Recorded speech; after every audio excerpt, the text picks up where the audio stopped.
Good afternoon, Tuesday afternoon. The heat is back in. We're a little bit nothing but the best production here. We're back in the hot weather. Boy, it was cold yesterday. It was super cold. I told you we were gonna get together with the war band members' families. We were gonna do a little paddleboard river drift, but Mrs. W put the kibosh on that about 5 o'clock. We had a wind, was blowing really hard. It was really cold, and so we just said, "How about you guys come over? And we'll have barbecue hamburgers instead." So we had a great time. But today's nice and hot. Had a great dip this morning. Oh, it's been a little bit rough the last couple days. I'll tell you. It never does get routine getting in the cold water. But I'll tell you, we draw strength from one another. And I don't know if I'd be able to do it, to be honest with you, if I didn't have those other guys doing it with me. And the accountability. That's been a really interesting lesson to me. Accountability. From someone, one of my major faults has always been, I always think I want to do everything by myself. I don't need anyone to help me, and I'll figure it out. My dad was very much that way. He was very stoic, and he was very capable. There was nothing that he couldn't do. It was really extraordinary. It didn't matter if it was concrete, tile setting. He had the skills, the ability where he could make really great fine furniture, with just the perfect, joinery and such, and frame houses. Just do anything. It just wasn't anything. Automotive, all of that stuff. I was raised with that, and I think men in our family have always kind of prided ourselves on that. But relying upon other people and having that accountability, which I'm learning it to do. I'm learning to do it, and it's a better way. And the friendships that you have when you go through difficult times together, they support you and they're there day after day, it really makes a big difference. It really matters, and I'm really grateful for that. So, been twisting tails this morning. You guys know I go hard on these single mothers. People accuse me of being a misogynist. They accuse me of hating women or having some sort of issues, and it's not that at all. What I have a strong heart for the hardship of young men. And women go through life on easy mode for the most part until they hit the wall. Things get more difficult for them then. But really, they don't really know. That pretty privilege goes a long ways. They just think that everyone's treated that way. You take a young girl that's somewhat attractive in her 20s, 30s, 40s, they really do go on easy mode. There's so many guys that simp for them and pick up the slack.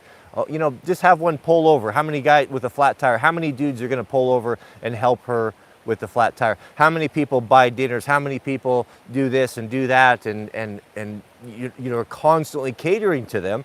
And they think that that's everyone's experience, but it is certainly not. Let a dude pull over with a flat tire or a problem on the side of the road, then there's nowhere near as many people helping him. So, I get it. They just don't get it. They don't get it.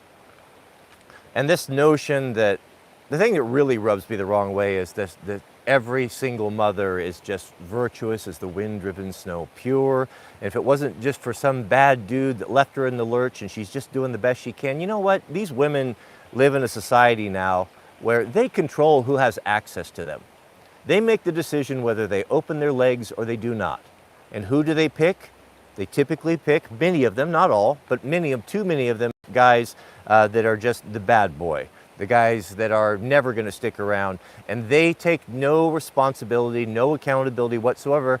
And all of the good dudes that would come that would want to maybe marry them, that would protect them, give them a home, give them a family, they friend zone them, and they don't have time for them. And then when the bad boy leaves and they're knocked up with a bastard, then, I have no responsibility whatsoever. That bad man, he did me wrong, and all of society just, you poor thing, you have no responsibility, as if they don't have any say in it whatsoever.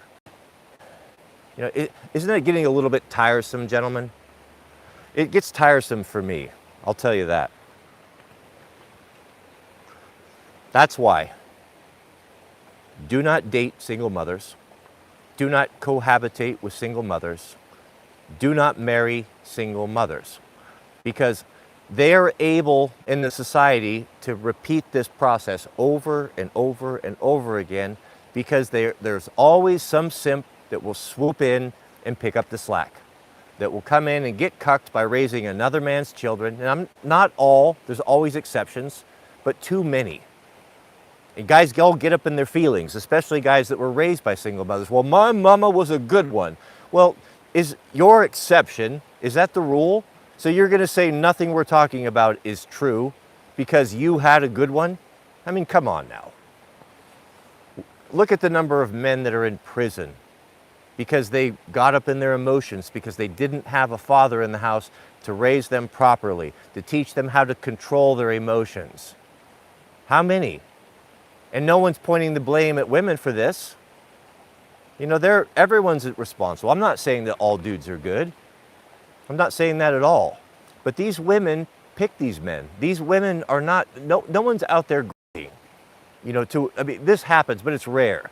Most of them make a conscious decision to allow this man to have access, hoping and praying that if I can just get knocked up, then I'll lock that man down. But Chad won't be locked down. Chad moves along to the next one. I got to open up my. I'm getting all upset here. Goodness, we have a super chat. Let's kick it off with Mr. Balduff Daniel. Thank you, brother. Welcome. Day 2 in the books. Day 2 in the books. There you go. Yeah, I was actually just texting with Grizzly Bear. Just before I started up the stream. He's day 2 as well. Day 2 of the cold shower. He jumped in, remember, last Friday, and he was having some trouble and thinking about making a bad decision.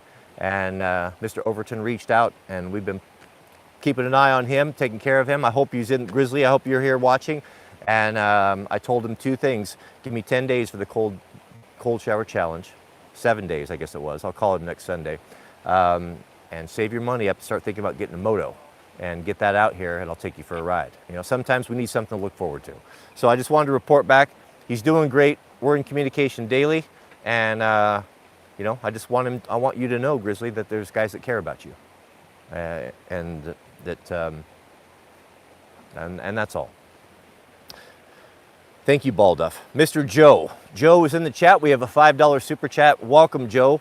Joe says, are the DeWalt 20-volt Sawzalls any good? Well, I'll tell you they are. I have actually personal experience. I've wore out many of them because I use them in my Jeep parts business. I have the corded ones and I have the cordless ones. And I'll tell you, I really, really like it. I'm not saying that's the only one, but when I was, I had a wrecking yard for about a decade. And we tried, so I only did Jeep Wrangler TJ, so 1997 to, what was it, 2000, goodness, I'm forgetting now, 2006 I believe it was, so they ran that. So we would disassemble everything in the shop, inventory it, and I sold, like the dealer sells it, every individual piece. We were always left over with the bodies, the tubs as we called them. Now if we had a good tub that was not damaged, we would sell those. Sell those locally, but a lot of times they were crunched up or side impact, rear impact. There wasn't much good on there, so we'd pull out quarter panels. I'd sell individual quarters of them, but how I would cut those up, or how we would cut those up, was with sawzalls. I tried everything. I tried grinders. We tried plasma torches, cutting torches. That was a disaster. Caught everything on fire.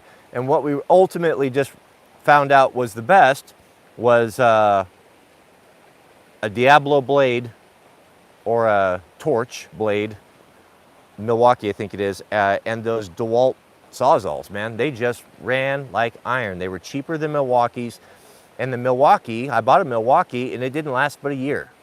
And I don't know why, you know, maybe that was just a one-off, but it was a big, heavy one, a really nice one, but the DeWalts just ran and ran and ran. I mean, we just couldn't believe it. We were like, how many years is this thing going to last? I think maybe we went through 2 the whole time, but they were very good. Since I got the into the Flex Volt, and I got one of those DeWalt cordless reciprocating saws, I never have gone back to the corded one. That is a really, really good tool. It's one of the best tools that I own. I would highly, highly recommend it. Joe goes on to say, I don't know how I feel about battery operated saw. Thank you for everything. Your advice is helpful and needed. Yeah, no, I was a little late to that game as well. But now there's no comparison, to be honest with you. Just the convenience of it. Yeah, they're disposable, but to be able to grab something and to not have to take a power pack with you or deal with a generator is, I mean, how do you put a price on that? And they're so powerful now, and the batteries are so strong and so long lasting. I would go ahead and try it. The Milwaukee's, the cordless Milwaukee's are going to be as good as, also good. Makitas, all those tools are going to be good.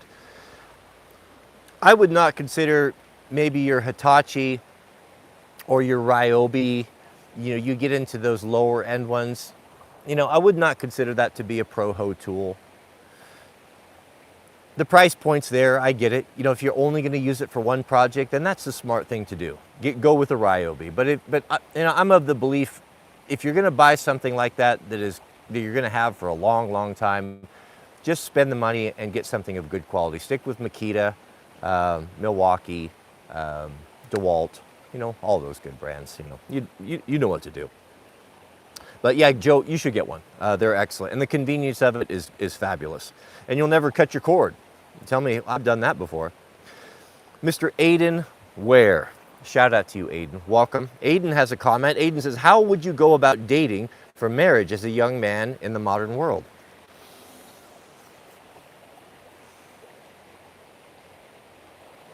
How would I go about dating? I would get a passport, and I would go abroad, and I would get a woman from overseas, and I probably wouldn't waste time with Western women. Yes, maybe you could find a unicorn, but feminism and female empowerment and just the general disrespect that Western women have for men, this life is too short. I'm not, I'm not interested in it. I don't like the aggressiveness. I don't like the masculinity. I don't like the pounds of makeup. I want to go out, I'm not going to go out and leave the house with a woman that's not in a dress or a skirt. I'm not going to have my woman dressing like a man, competing with me like a man, fighting with a man, trying to be a man. I want to have a feminine woman. I don't want any of that nonsense. And that really, sadly, is what has become of too many Western women. I think the smart money is on going to the Philippines, maybe Southeast Asia, finding someone that's more traditional, someone that is not competing with you and hyper-masculine like American women are. That's what I would do. I would get myself a passport. I would get my affairs in order. I don't think it's proper to propose to a woman if you don't have your act together, meaning you don't have something going in your life as far as being able to be a good provider, career, job, or you don't even have to have, I'm not saying you have to arrive or have to have six figures. I'm just saying you have to be well on your way.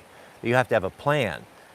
Maybe you're a journeyman, maybe your plan is to be a journeyman electrician, maybe you're an apprentice, just wait a little bit, get your money up, take care of your body, take care of yourself, get yourself in the best physical condition that you can, educate yourself, read the top 100 books, the classic books of all time, give yourself an education if you didn't get a really good one, and you're going to have a confidence and a gravitas that you just don't have now from those things. There's really something true about getting yourself in good physical. You don't even have to be a fitness guy.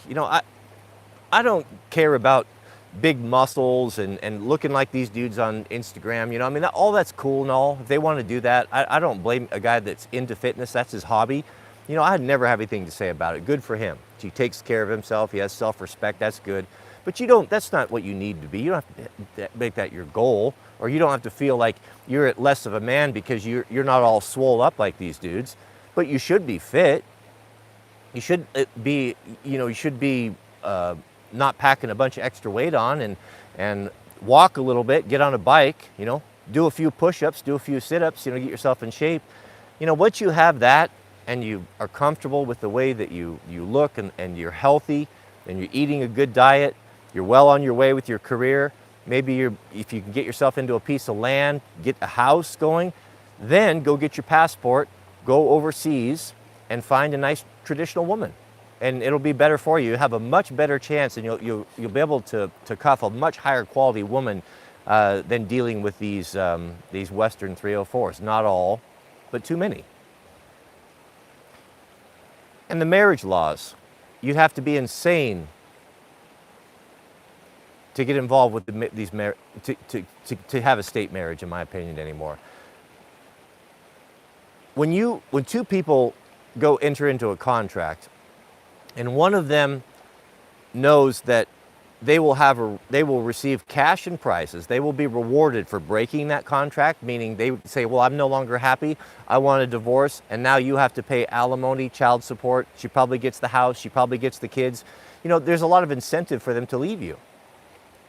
And they will do that. And that's why 70 to 80% of divorces are filed by women, by Western women these days. It is a minefield. Finally, men are starting to wake up to this fact, and they're saying, no, you know, men are not stupid. We're not stupid. You know, we're just very faithful and loyal. And we just can't really believe that these women could be so sinister.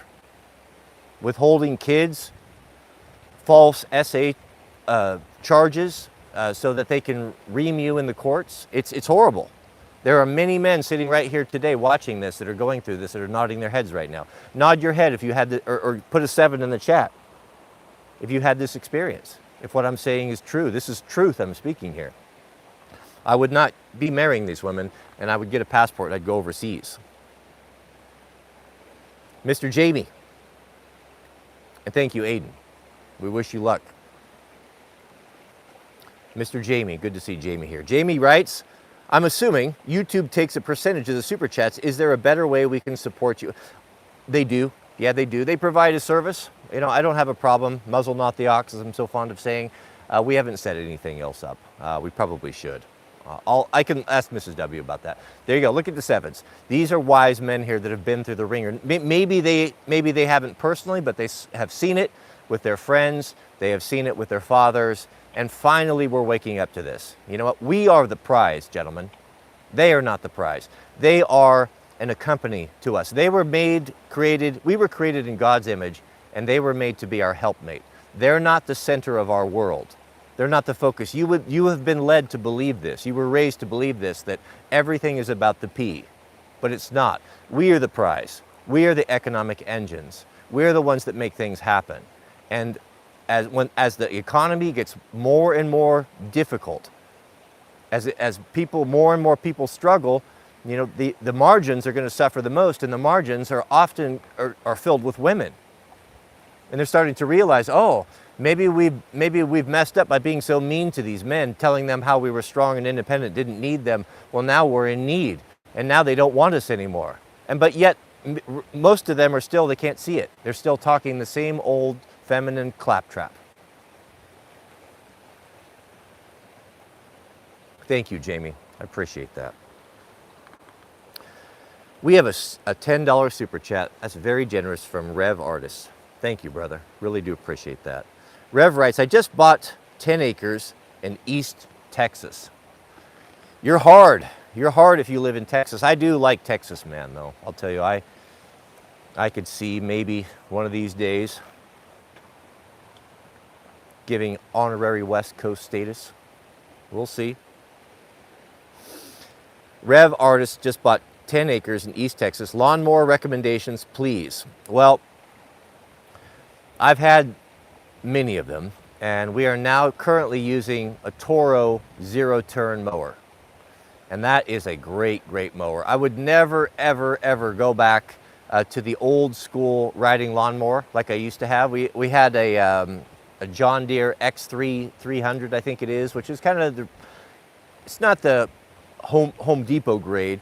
It's more of the prosumer grade. It was a good mower, but once we got that Toro, it just cannot be compared. You mow so much faster. It's so much more enjoyable. You can get into tight spots better. It's a great, great machine. I like Toro stuff.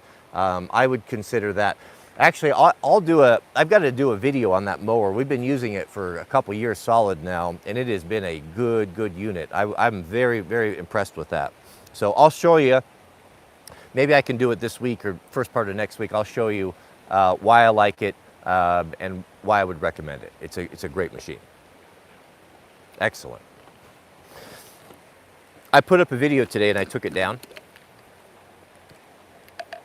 People always ask, why did you take that video down? I took the video down because these things, when we're talking about these topics, are very dangerous. There are a lot of people that don't want this message out. They don't want you to know this message, beloved, and they will cause problems. And I'm not unwilling to do it or to say what needs to be said, but it comes down to risk reward. Sometimes those videos hit, sometimes they don't. I watch them very closely. I can tell within 15 minutes what a video is going to do, if it's going to fail or if it's going to do well. And when they tend to fail, then the risk reward is not there. And so I'll pull those down. Now, if it takes off and it's reaching a ton of people, I'll leave it up. I don't have a problem with that whatsoever. It's worth the risk to me to take it. But if it's just languishing and not doing very well, I'll just pull it down. You know, they're not all winners. You know, I don't take it personally whatsoever. You try things and some things work and some things don't. So I'm not hiding from anything. It's not, the risk reward is not there. I have been up over at the saw filing. Oh, so I got a couple things going on. So I'm a little disappointed. I think I got ghosted. Today. I agreed to buy a 14 by 16 canvas wall tent on Facebook Marketplace. It was advertised on there. You know, people have to use I checked it out. People have to use their full name and such. You know, I sold online. I sold on Craigslist for a decade, Jeep parts. I know how the deal works. I know scammers and all that, right? You never can tell 100%, but it looked legit to me. It wasn't like someone contacting me, you know, they're trying to sell something. They've got all of their family and their face up on there. So, you know, it's reasonably safe. So I said, I will pay you your asking price, provided you deliver it. Delivery is probably 6 hours, 6.5, you know, Boise, 6 hours away, 7 hours away. Okay, she said, I'll deliver it. Will you cover my gas money? I will cover your gas money, yes, $150. PayPal'd $150 and set the date, and she was supposed to be here today, and now I'm ghosted. No answers, no tent. I'm going to give her the benefit of the doubt for the rest of the day, but if I don't hear from her, well, Idaho's a nice place to visit, isn't it? Might have to go take a trip. So I'm disappointed about that. I have Mr. Brian and I have lots of plans. I was getting ready to bring my saw filing bench down here. So if that doesn't work out, I might have to find another one. But I will find one. It's just a matter of time. Your sins will find you out. Welcome. That's his name. A super chat. Thank you, brother. That's very generous of you. Your sins will find you out. Yeah, you know, that's true. We were having this conversation the other day. I forget the verse. I should have memorized it, but the good book says something to the effect of, because God doesn't require, because God doesn't punish a sinner immediately when he does something, he thinks that maybe God doesn't see or doesn't know what's going on. I'm paraphrasing here. But because your punishment doesn't fall upon your head quickly, you tend to continue with it because you might do something and you look around like, well, nothing happened. Maybe I'll do it again, right? You know, whereas how would the world be different the moment that you stepped out of line, that you got the rebuke? You know, things would be very different. Like the electric fence was the analogy that I gave to Jack on this. You're told not to touch the electric fence, but we all have to do it, right? All of us have had to do it. We just couldn't leave it well enough alone, even though we were warned. We had to do it, and the punishment is immediate, right? And therefore the lesson is learned, and it's rare a man would grab an electric fence 2 times. But because God is patient, merciful, and long-suffering with us, not wanting anyone to perish, but hoping and wishing that everyone would come to repentance, we continue in our sins thinking that we're getting away with something, but we are not. And your sins will find you out. Kind of brought that to my mind. He writes, Philippians 2:15 says that you may become blameless and harmless children of God without fault in the midst of a crooked and perverse generation, among who you shine as a light in the world, a peculiar people, as the good book goes to say. You know, the Lord told us, don't hide your candle, don't hide your lamp under a bushel, but put it out so that everyone can enjoy it and benefit the light. And that's very true. In these end times, in these dark times now, it's more important than ever for us to hold the line and hold the standard, beloved. Be an example of righteousness. Be an example of a godly man. Be an example of a follower of the way, full of courage, honesty, strength, morality, and decency. Don't be like everyone else. Make it very clear at your home, very clear at your work, very clear at your school, that you are not like these other men, that you have standards, that you have morals, that honesty and a man's word is his bond. These things are important to him. God admonishes us to be a peculiar people even. And that bothered me growing up when I was a boy. You know, you read the old King James, I want you to be a peculiar people. You know, now I understand it. It doesn't mean you need to be an oddball or completely weird or make yourself a spectacle among men, but be different. Be different. Thank you for that, brother. That was very, very appropriate. Mr. Christopher Sarkeesian, shout out to you. Christopher writes, thoughts on Coeur d'Alene, Idaho. I'm going elk hunting there soon. Thank you for all you do. I love Coeur d'Alene, Idaho. I love the climate. I love the forests, the rivers. It is one of the most beautiful places in the country. If you haven't been there, you're going to enjoy it very much.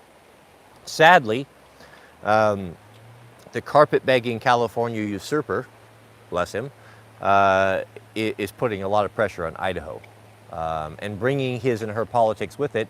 And there's a lot of animosity, as I've experienced the last few times I've been there, between the native peoples there and all of the Californians coming in.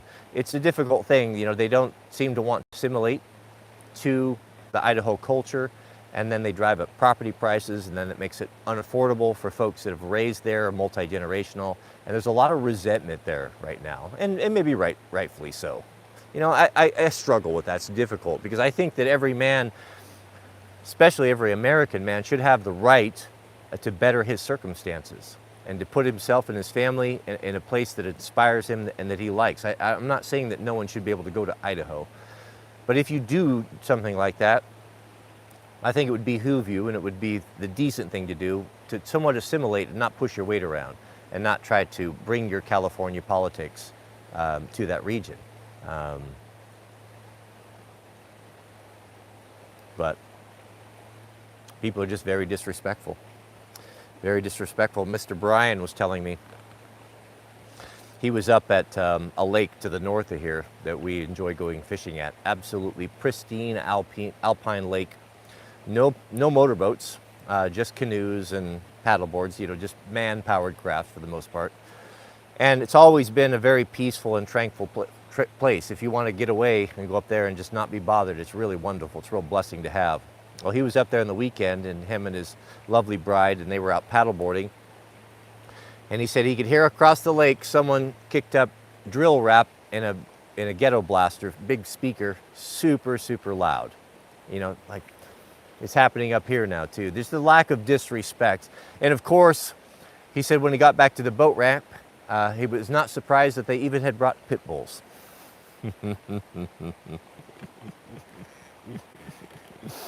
Yes. Our African American friends, they do like their pit bulls, and they do like their loud music. But the lack of disrespect, and is happening more and more. I see it more and more with trash on the side of the road, people throwing things out. Man, I went to the level. I went to the level of anger on Sunday afternoon that I have not experienced for a long, long time. Where I went into a rage, into the red, so quickly and so intensely that I thought my head was going to explode. We have a small store, not too far from here. We go there on the weekends, take the bait. We get ice cream or different things. And so Mrs. W and I were standing next to each other. We're waiting to cross the road. We had parked on the other side of the road. Now there's a lot of people at the store. All of the Pacific Crest Trail hikers, you know, the trails are opening up, so they're coming down in here and they stop there and resupply. And we know the woman that owns the store, and she's always been so gracious and offers a lot of support to the hikers. And we have the local, a lot of the retired guys, they call them the angels. They ferry the hikers from the trailhead back and forth. So there's a lot going on right there, and it's a fun place to go and see and to hang out and people watch. And it's just a lot going on. Most people realize, you know, there's kids and hikers and a lot of stuff. When you drive through there, you slow down. You slow down. You don't want to run someone over or do anything. What's the hurry? You know, you can slow down there. You just take it down 10, 15 or so, and so no one gets hurt. Well, I'm standing there with my daughter, got her by her hand. You know, we're looking both ways, teaching her how to cross the road. Well, a guy comes up, two cars come up, and there's a red F-150 right on the bumper of the other guy. He's trying to turn in and park to come to the store. Well, this guy was so impatient, he gasses it, and he must have ripped through there and went around very unsafely and almost clipped us. I shouted at him as he goes by. You know, I was right there. His window was open. I shouted at him, and he communicated with the middle finger as he's just screaming by there, putting me at risk, my daughter, my family, all of the hikers, multiple other kids around there, an absolute a-hole. I told Mrs. W, get in the car. I saw him take a left by the post office. I said, well, we're going to go have a little chat. She talked me out of it, which was the right thing to do. There was nothing good that was going to come out of that at all.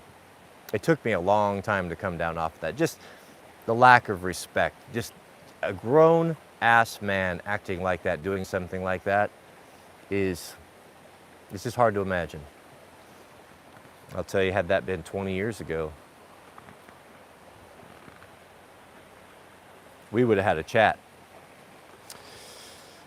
But, you know, the war band and I were talking the other day. One of the best things that we could reintroduce, and if I ever become king, one of the things I would reintroduce would be the duel. Where if you disrespected a man or you did something foolish, that one man could challenge another man to a duel, and you had to be there. And you had to face him 40 paces, 20 paces, turn.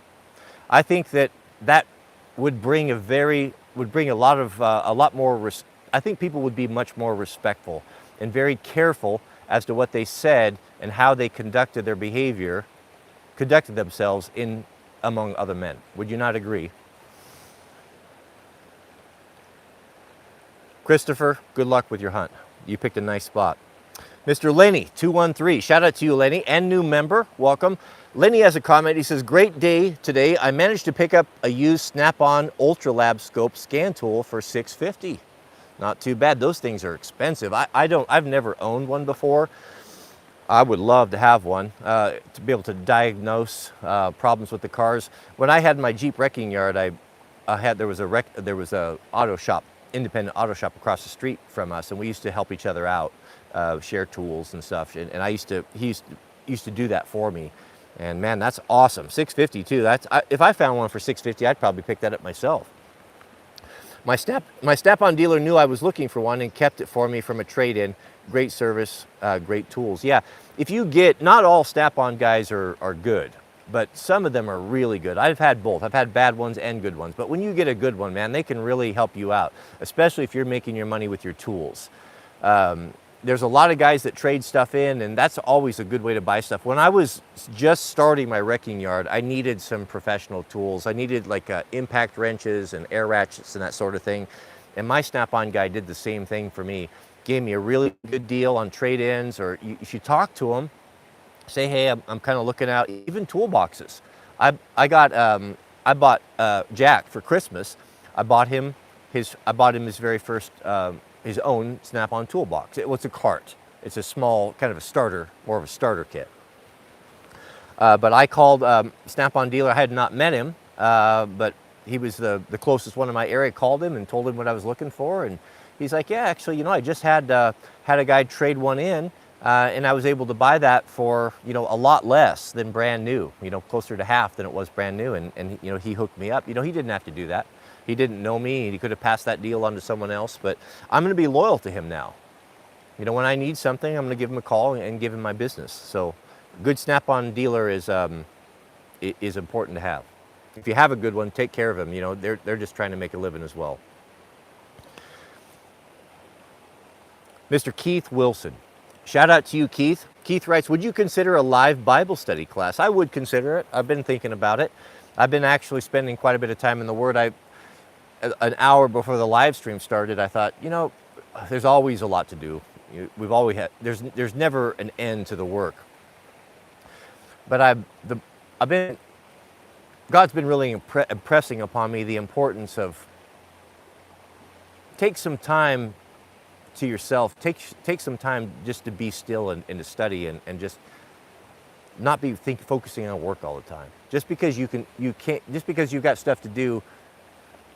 How do I put this? God's been showing me that a man needs to have. There's a season and a time for everything. There's a time to work. And there's a time to play, right? Like Solomon said, there's a time to work, and then there's a time not to work, and there's a time to sit in the sun for an hour and read Scripture, or meditate, or have a conversation with your Heavenly Father. That's important as well. And that's something that I've never been very good at. I always thought, well, nobility comes from putting 14 hours a day. There's a time in your life where you need to do that, when you need to get yourself established, and you need to get things going. You need to get land. You need to pay for a house. You got to get student debt paid off, whatever. There's a time for that. But then there's a time that you don't want to maintain that forever. That's why men die younger than women. People die of heart attacks, 50, 60, just work themselves to death. Take some time for yourself. It's okay. It goes against the grain, man. I was conditioned, programmed as a worker bee. Got to work 8 to 5, 9 to whatever, and I feel guilty sometimes. Oh, if it's 8 o'clock and I'm not out working or being productive, and I gotta get away from that. You work when you want, rest when you want. Just because it's in these hours doesn't mean you need to be slaving all the time. But consider a Bible study. Yes, I will. I will consider. I see that happening. I like to do that in the fall when we go inside. But I've been thinking about it a lot. I'm going to pray about that and how we would do it, who we would open it up to. Would it be members? Would it be the general public? Do we want to cast our pearls before swine? All these questions. But I think so. I think we need to cover some important topics. I think we need to cover the Sabbath. I think we need to get into the Word about what happens to you when you die, that sort of thing. Are the dead being punished eternally in hell? That's an important one as well. I'll consider it, Keith. Pray for me about that. Mr. Daniel Sumney. Welcome back, Daniel. Daniel's a fine name. Daniel was one of the courageous, one of the bravest men in the Old Testament. An example to men for sure. A beloved man of God for certain. Daniel writes, is it possible to marry a single mom if they change early in life? It's possible to do anything you want to. But I just know what you're going to be getting into. If she got knocked up by a Chad or her first love, that man is imprinted on this woman. The more partners a woman has, the less her ability to bond with you. And if she wasn't able to lock this guy down, and he was out of her league, and he was just there to hit it and quit it, and she's been pining about this guy for a long time. That's the standard. Now she thinks that is what she should expect, and anything less than that is going to be settling. Do you really want to be with a woman who looks at you as something she had to settle for? She knows that she doesn't have the options that she once did when she was single. She knows that she's got these kids and she's got a baby daddy somewhere, and that she's damaged goods, for lack of a better word. Her sexual market value is not the same as a single mother. And how do you feel coming into that and raising another man's child? He came in and imprinted upon this woman, and you know, and now you're going to come in there and take that, pick up that. Personally, I couldn't do it. I mean, it's sad. It sucks. You say, well, what about the children? You know, that's you're heartless to say something like that. You know, it's not the kid's fault. Well, I know, but it's not my fault either. That's not my problem, what she did in her promiscuity. Why am I going to put myself in a secondary role where now I'm in a situation with a child that's not mine, that I'm not most likely not going to be able to discipline, that I'm going to be, you know, probably down beyond the Chad, beyond the child, beyond the dog, probably at position, what, 4 or 5 in the pecking order? Just a provider. And how do you know if they're actually marrying you or want to be with you because they want to be with you? Or many of them just want someone to come in and to save them from the bad decisions that they've made. And if every time these women do this and get knocked up, and a man comes in or a simp comes in to save them from their bad decisions, then they're never going to change. If there were severe consequences of a young girl getting knocked up and knowing that she would never be able to get a high quality man, she was always going to have to settle for something less, they would be much more likely to not get pregnant out of wedlock. But the fact that so many men simp for them and pick up the slack and move in there and save them from all of their bad decisions and bail them out, pay off their student loans, they continue to do it. You know, how much is your self-respect worth? Do you want to be put in that situation? And what if the dude is still in her life, which is many the case? Now you've got to contend with that. How's that going to feel? That he's rolling around every once in a while. Now you got to deal with this dude. And many times the kids won't bond with you. And even though the father's not involved and not there, you know, they're just biologically, they're just attached. They'll never see you or rarely see you the same way. Of course, there are exceptions, you know, but I'm looking out for you guys. It's not my problem that she got knocked up. That's not my problem. I'm looking out for you guys. Why not start with your own? Why not start with a woman that doesn't have children? I know how the dating market is.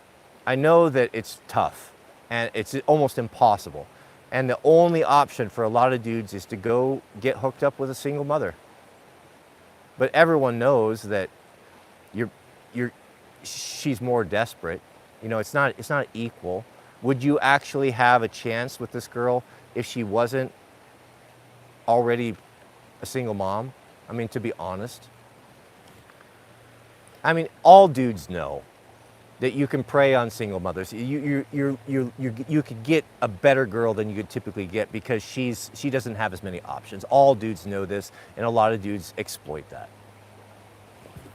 You know, so your peer group, other men are going to look at you as well. I mean, you're going to look at someone like that. You know, oh, you know, you married a single mom, and it's like, well, you know what I'm saying? You don't have to do that. You men, you make the decision, you control relationships. They control access to sex, as I said earlier, but we control access to relationships. We choose who we marry.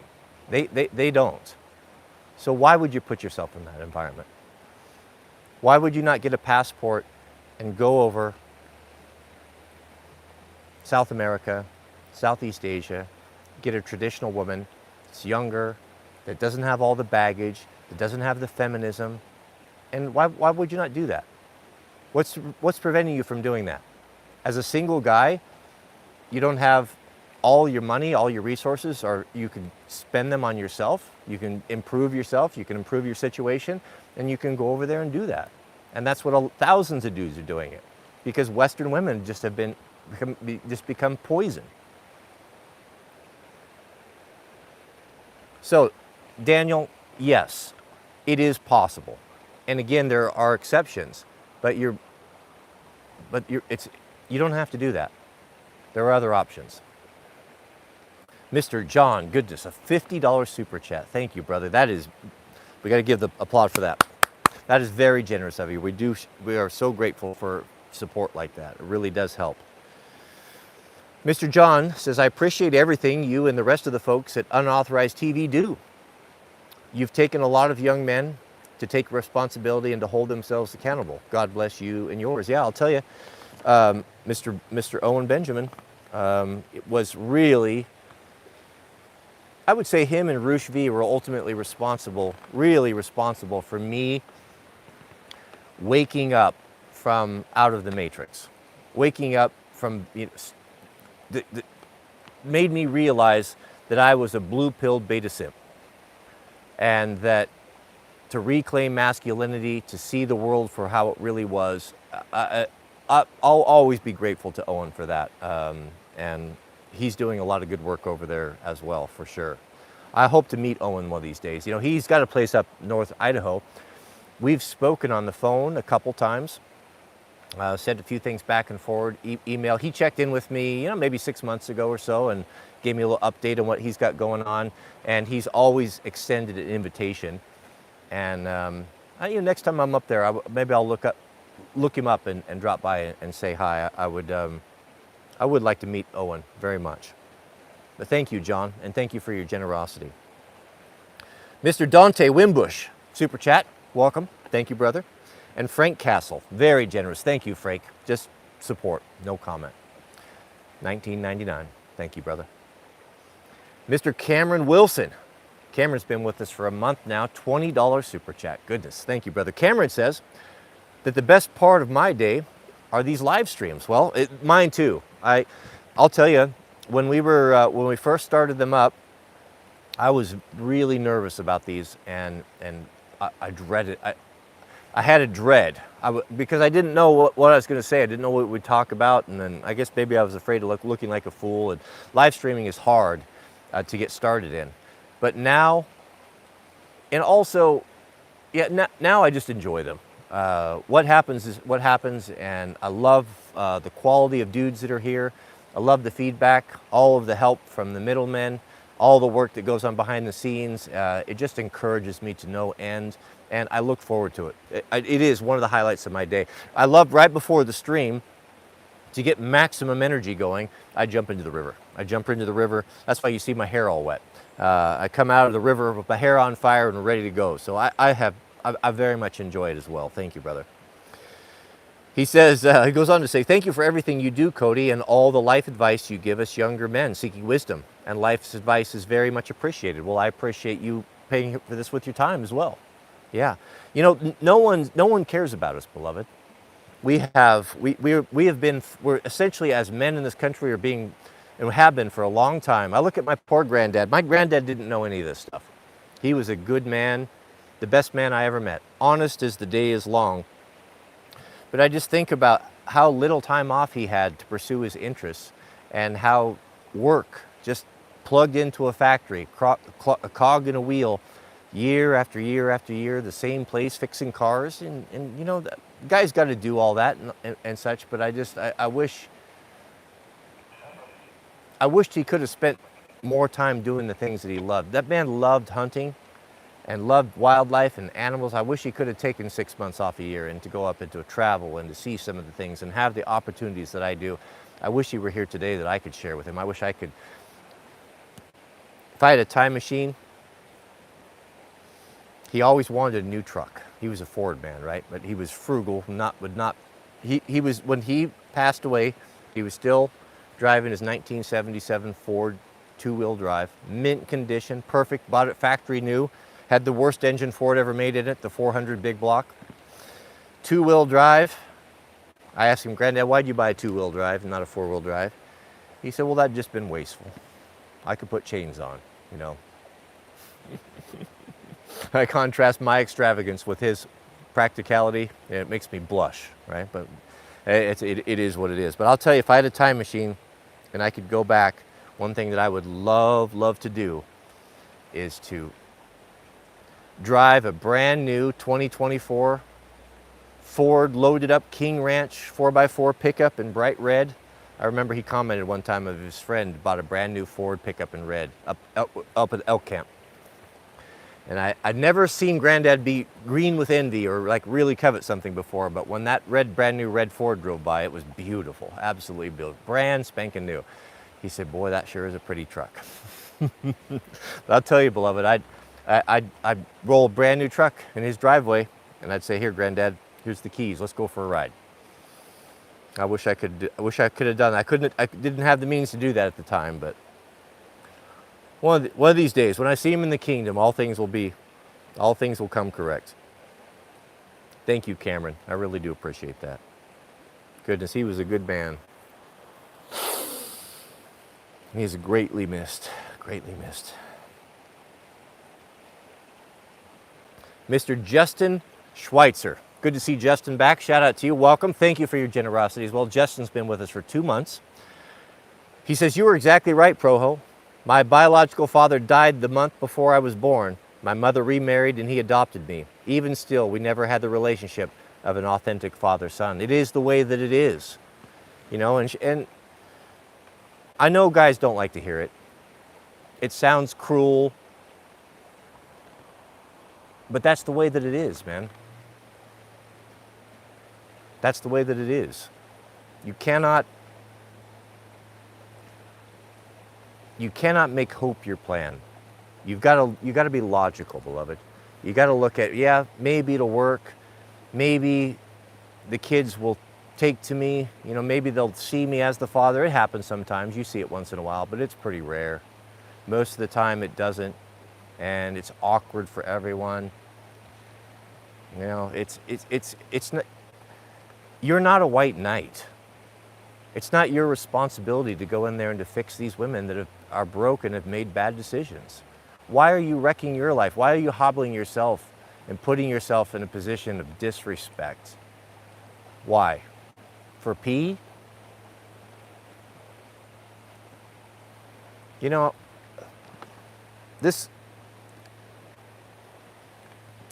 every time when you start talking about real world stuff, earthy stuff, it makes the fundamentalists, it makes them mad, and I get a whole bunch of angry emails telling me how what a bad influence I am on folks. But I think it's important to speak the truth. I would say, I'm going to go out on a limb. This is not scriptural. This is not biblical. God might be angry at me for saying this, but I would say,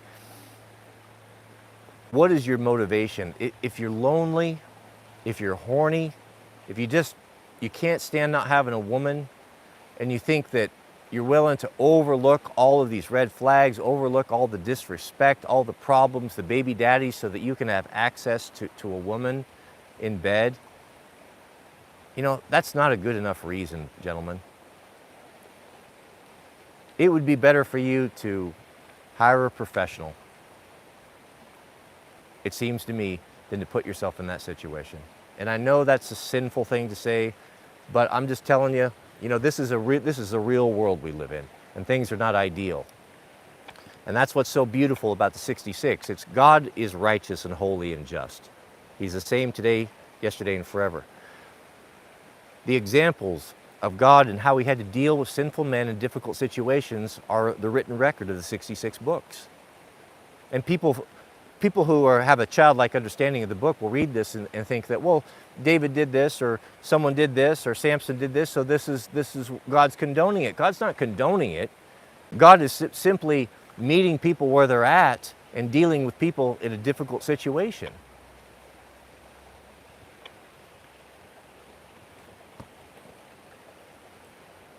Mr. Jason Barr, a $300 super chat. Goodness, brother, thank you for your generosity.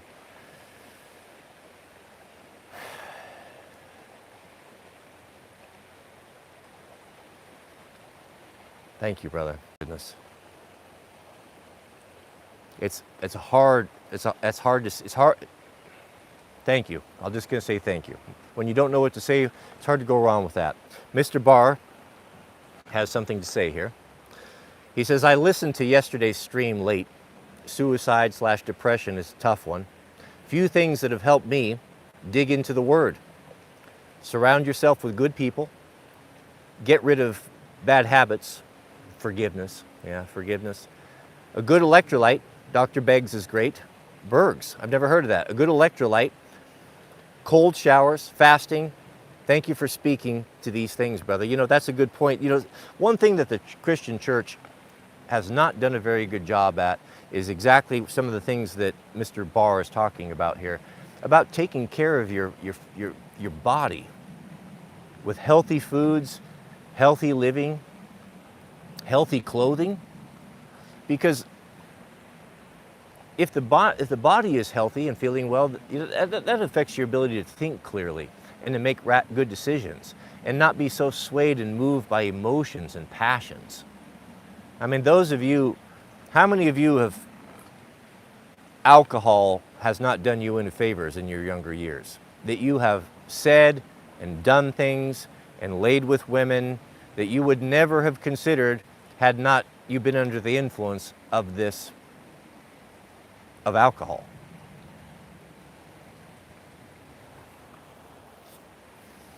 The church, I hear very little outside the Adventists, which pound on it to no end, maybe even too far sometimes.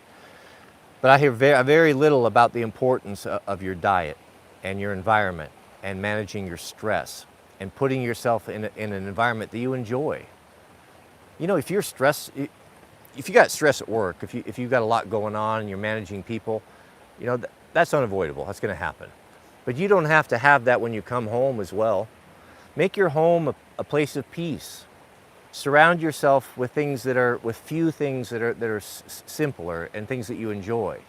Build yourself a small shop. Carve out a little place of sanctuary in your home, if you have a family, where you can have some quiet time, where you can spend time reading, where you can spend time pursuing the things that you enjoy doing. Pursuing hobbies is good for your mind. It helps to come down from a difficult day at work, and it keeps you occupied. Having a shop, having some place to get away from family and from your wife a little bit is a benefit to your relationship as well. Dr. Berg's electrolyte is something I'm not familiar with that we'll have to look into. Cold showers, exactly. Fasting once a week. I'm going to start fasting this weekend, come Friday, 24 hours, just like we did before. How long? Well, you know, one thing I was reading not long ago was the Bible says, be careful about taking oaths. Be careful about that. Why would you take an oath that you can't keep? Because that turns you into a liar. You lie to God, and you lie to yourself, and you look like a fool. Meaning, don't make promises that you can't keep. It's easy for us to keep promises. So easy to say, oh, we're going to go do thus and so. Talk is cheap, right? God warns us, be careful, be sparing in your words. Don't say, I'm going to do this, I'm going to do that. How do you know, God says, that you're even going to wake up in the morning? Can you change your height? Can you change the color of your hair? You know, you're going to make all these claims, all these boasts. I'm going to do this, I'm going to do that. I'm going to be fasting for every day for a year. No. Be careful with those O's. Lord willing, I will do these things. When it comes to fasting, I don't know if I'll be fasting in 2 weeks, but I do know I'll fast on Friday.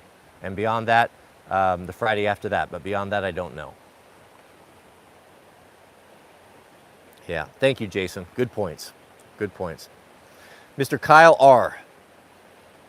We have a super chat. End member for 2 months. Kyle writes, looking for some good wool long johns for cold North Dakota winters recommendations.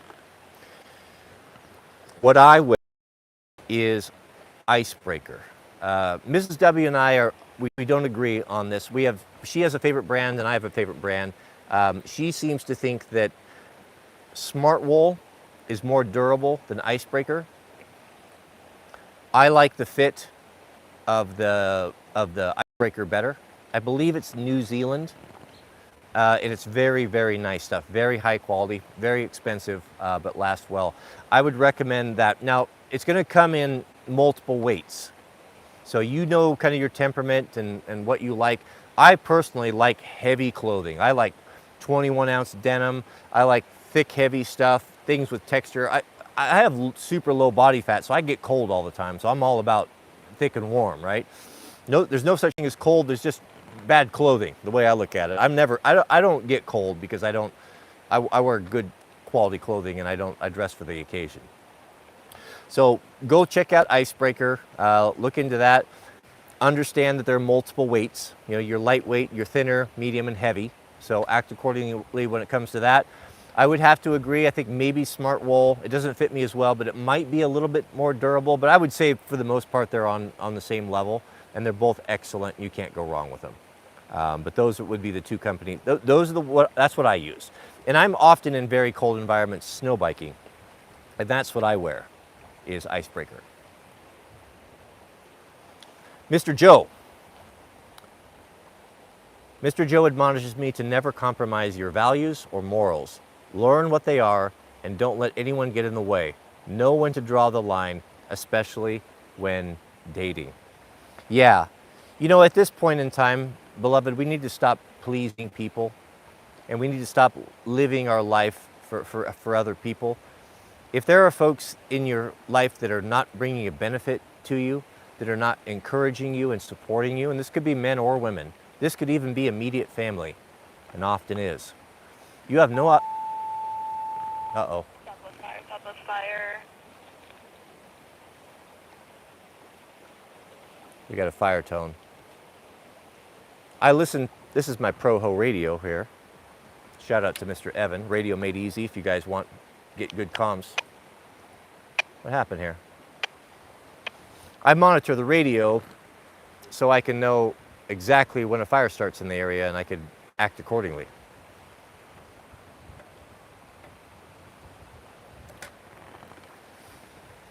If they're not people, friends, family, if they're not supporting you, if they're dragging you down, if they're not encouraging you, if they're a burden upon you, if there's not reciprocity in time, friendship, if they don't listen to you, you have no obligation to waste time with them. There are too many good men, too many good people. I would rather have a friend that was not family than family. You know, blood is thicker than water. I get this and all those things. But if a family member is abusive or takes advantage of you, then you have no obligation to waste any time with that. Cut them off. Get them out of your life. Just like we've been talking about simplifying, fewer things but higher quality. Have that same mentality with people in your life as well. I grew up as a people pleaser. I always worried about what people thought about me. I was, never comfortable in a situation. You know, am I wearing the right thing? You know, am I saying the right thing?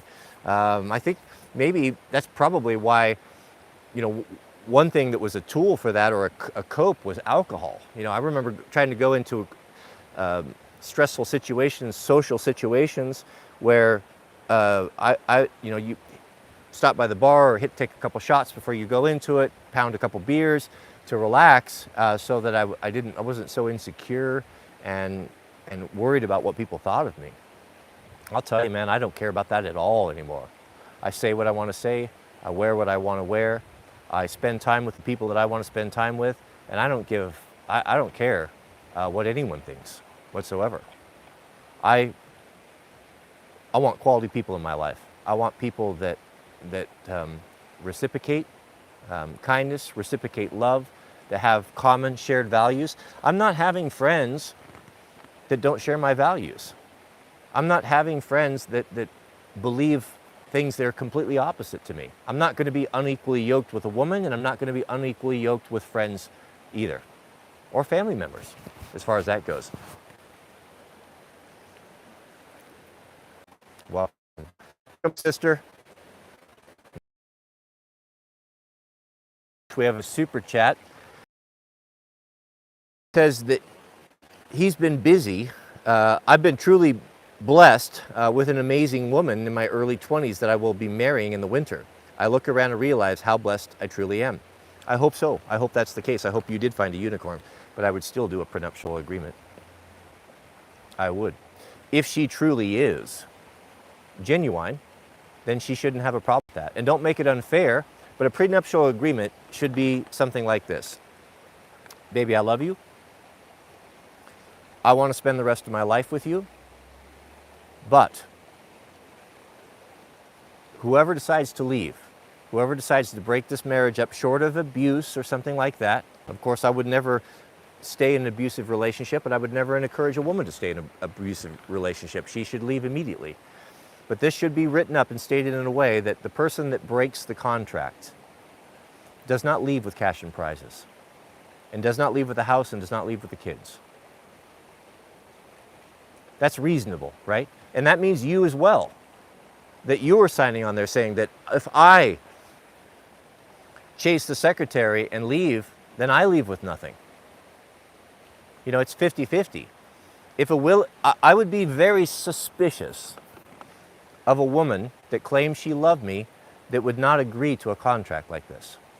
If she will not agree to this, then I would be very, very concerned. So I hope you do. You know, love is blind, especially when you're young. I can tell you, as someone sitting here at the ripe old age of 54, I get it. I overlooked way too many things because I wanted what I wanted out of love, but there's more to a marriage, there's more to a relationship than love. My dad used to tell me this when I was young. He knew the whole time. He said, you know, don't get too wrapped around the axle about the initial feeling or the initial spark. He said, you can learn to love anyone. Just make sure you're compatible. Look at her family. What's her relationship with her dad? If she doesn't have a good relationship with her father, or she talks a lot of trash about him, she's a damaged woman and not suitable for marriage, in my opinion.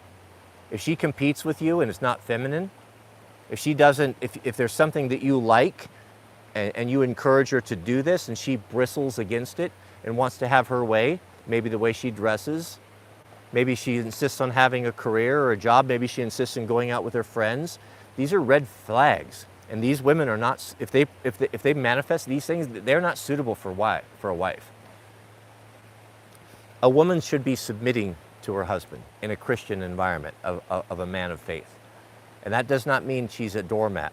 She's an equal member of the family, an equal decider in important decisions. But if it comes to loggerheads, then the man ultimately needs to step in. There needs to be someone that can break the stalemate. And a woman should be willing and able to do the things for her husband that he wants. Mrs. W does not leave the house without a dress or a skirt, almost always a dress. Why? Because she doesn't like pants? No. Because you can ask her. If you see her, you ask her, she'll tell you, I wear a dress because it pleases my husband. And he thinks I look pretty, and that's what he prefers. I don't wear makeup. Why does Mrs. W not wear makeup? Because I don't like it. I think it's disgusting. I think it's a lie. And I think it's a sin, personally. To lie is to sin. And to cover yourself in the face of makeup, putting a mask on, portraying you're something you're not, is disingenuous and dishonest, in my opinion. And I think it's disgusting. Miss W does not wear makeup. Why? Because it pleases me that she doesn't. She submits to her husband. And the fact that she's feminine and she submits to me makes me love her very much. It makes me want to care for her and take care of her. And there's no woman like her. No one can hold a candle to that. The more she does for me, the more she submits to me, the more I do for her, and the more I want to take care of and provide for her. And the respect grows and grows, and the love comes right behind the respect. Having respect for a woman is enough reason to get married, and the love will grow. Mr. Dante Wimbush. Shout out to you. Thank you, brother. Thank you. I really do appreciate that.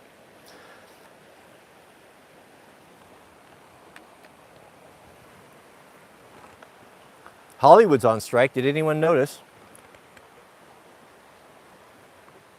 Is your life any worse? That smut and trash and propaganda is not coming out of that pit of hell? I haven't noticed, have you? Who's upset that Hollywood is burning right now?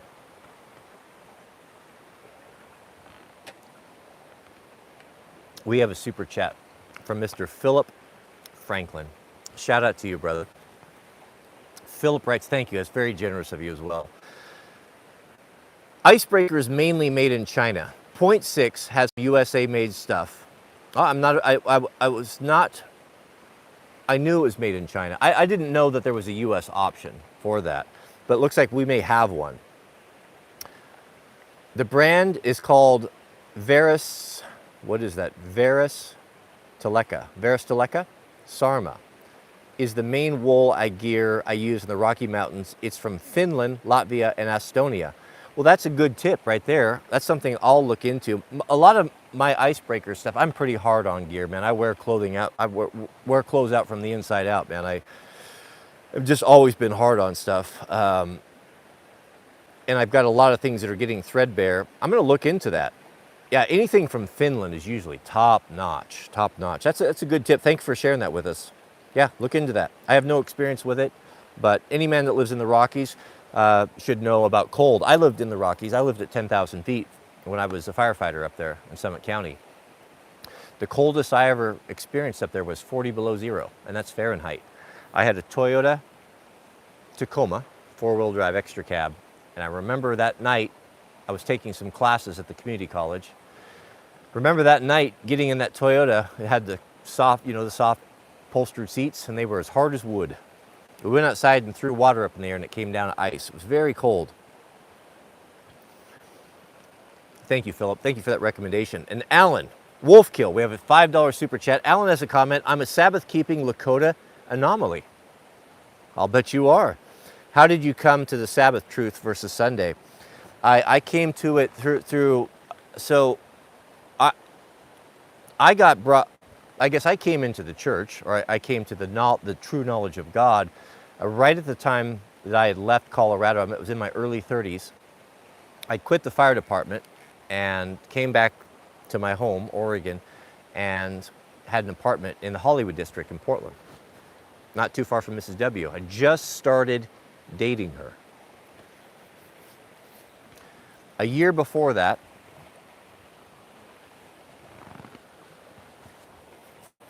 I don't have time to get all into this. I'll share the story with you sometime, but I got a flyer for an evangelistic series. Someone slipped it under the door, one of the old saints at an Adventist church. These old ladies would go around and every year they would do a big evangelical or evangelistic effort where a traveling preacher would come and do a Bible series, basically really laying it out, really getting into the Word and kind of covering the Bible as a whole. Now, I'd never experienced it before. I grew up at a Christian cult, but there was never any Bible teaching. It was the people there were quite ignorant regarding the Bible and had some crazy, crazy ideas. But I had turned from that a long time ago. I was a secular person. I had just figured that, well, I always believed in God, but I had done so many terrible things and fallen away to the point where I just thought, well, I'm going to live life the best I can.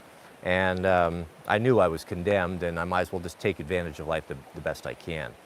Well, that evangelistic flyer came in there, and it was, of course, had all of the imagery of the end of times and the apocalyptic, that kind of appealing thing if you're somewhat conspiracy-related type of person, right? And I looked at that flyer, and it just so happened that it was starting. I was actually on my way out to a bar to go drinking with friends. And for some reason, I never to this day understand until the good Lord tells me why in the world I would have blew my friends off to go to a bar and went to a church in the inner city for an evangelistic series. I walked in there. I'd not been in a church other than the one that I was raised in. So that was very strange for me. That was just something that was not done, right? I walked in there and it was huge and a bunch of people in there, and oh man, this is very, very odd. What the heck am I doing here? I sat in the back. I didn't want anyone to see me, and I definitely didn't tell anyone that I was in there. Not at all. Not even Mrs. W. The preacher came out and started talking and teaching the true God, teaching right from the Bible. And man, I was hearing it for the first time, and I couldn't believe it. I couldn't believe the things I was hearing. This is not at all what I thought. It was not at all what I'd been raised with, but it seemed to make sense. And I did trust the Bible. Maybe I was indoctrinated, but it was growing up with it. I did believe in it. My granddad was a man of faith, and I respected him. And I didn't believe that he would believe something that wasn't true or didn't have some honesty in it. And I heard it, and it resonated with me. And I knew, you know truth when you hear it. It has a certain ring to it. It has a certain ring to it. And that's when I was first made aware of the 7-day Sabbath, right there in the 4th commandment. And that preacher said, isn't it interesting that of all the 10 commandments, only one of them starts with the word remember? Why do you suppose that is? And I thought, well, why is that? That is interesting. And Saturday? Isn't that something for the Jews? That's what I thought. And then he explained it to me. And then he explained how the day of worship was changed by the Catholic Church and how the Protestants just went along with that and never questioned it. But ultimately it was important, and is important to God, that we keep the correct Sabbath, the day that He's set aside, which is the Saturday Sabbath. And, you know, sometimes God will give you an extra blessing or pay a little extra attention to you when you need it. And I think I needed it at that time. And I'll tell you the full story. Maybe if and when we start a Bible study online, I'll start out with that and I'll tell you the whole story from beginning to end. And how at the very end of that, after many weeks, and I was faithful, I didn't miss a night. I was there every night, lying to my friends where I'd been, being deceptive with Mrs. W. We were dating at the time because I was embarrassed that she would find out that I was going to a church. I thought she would think I was a loser. But I went faithfully, and at the end of that, I was baptized. And that's how it started. Thank you, Alan. We have a member message from Mr. Barr. Mr. Barr, he writes, FYI, I am on your side with the cheese and crackers. I got to have some meat with that. Yet, see, I knew there would be someone that would understand my pain with the charcuterie board. Mrs. W. made a charcuterie board. Now, that was all in good fun. I don't want to come off that we were actually having a disagreement. Mrs. W. is a very strong and intelligent woman. She's not someone to be trifled with, I assure you. I have to be on my A game to manage this woman. She's a high quality item, right? She does not put up with any nonsense, but it's our relationship. We love one another tremendously. We have immense respect for each other, but we banter back and forth. We have fun. That's what couples do. That's what couples do. So it was not mean-spirited in any way. I just walked in there and I looked at that and I said, that's the most feminine thing I've ever seen. Where's the beef and the protein, right? So it was all good. Mr. Jason, I'm glad that I have at least one person in my corner. You would have loved the ribeyes that we cooked, though. I'll tell you, some people have a gift of cooking, and we have a war band member, Mr. Brian. Some of you know Mr. Brian. All of you, the moderators will be coming out in 8 days to spend some time with us. We'll meet Mr. Brian. We actually were talking about you guys today, and they asked, he said, will they be joining us in the river? And I said, well, I know I'll be there. He said, well, I'll be there as well. And if they want to join, they'll be welcome to. So no pressure, but you will be welcome. You guys will like Brian. He's one of my favorite people. Thank you, Mr. Barr. Thank you for being so generous as well. Goodness, we have a new member, Mr. Austin Rude. Shout out to you, Austin. We're very happy to have you. Welcome, welcome, welcome. And Overton. Overton's in the house. Overton says, interesting when it gets to minus 60 to minus 65, all vehicles are dead, even in the garages. I had a blast jumping cars all night. Yeah, that's well beyond anything I've been in Overton. That's minus 65. Minus 40, that was the coldest. Yeah, and that old Toyota, it had a V6 engine in it, and it barely turned over. It was slow, but it started, because Toyotas always do start. Thank you, brother. Minus 65, yep. That's what Proho does, though. I mean, I'm the same way. Overton and I have a lot in common, scarily, a lot in common in just the way we look at gear and philosophy of life and how much we love our daughters, all these things. But there's just a certain group of men, and I think many of you here can relate to this, where you have a desire to be helpful to your community.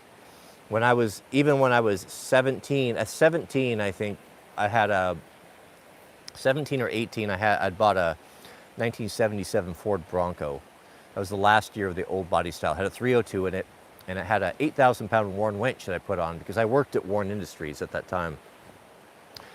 And thing I loved, one of my most favorite things is I loved when it snowed, is I would go to a steep hill in my neighborhood where people were always getting stuck and slipping off there, and I'd sit on the top and spend all day just winching people up.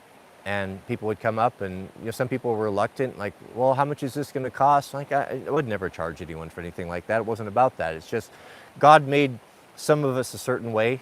I've heard it, the sheepdog mentality, or the sheepdog, guys that are drawn to the military, some guys that are drawn to being a cop, guys that are drawn to firefighting, whatever. A lot of them share these characteristics. Not all, but many of them. Mr. Balduff Daniel. Welcome, Balduff. I'd like to know the history of that name. Balduff has a comment. He says, can you spend just a minute or two explaining to this aspiring, hard-learning proho how to observe the Sabbath? I would be delighted to. But you might be surprised of how vague I'm going to be.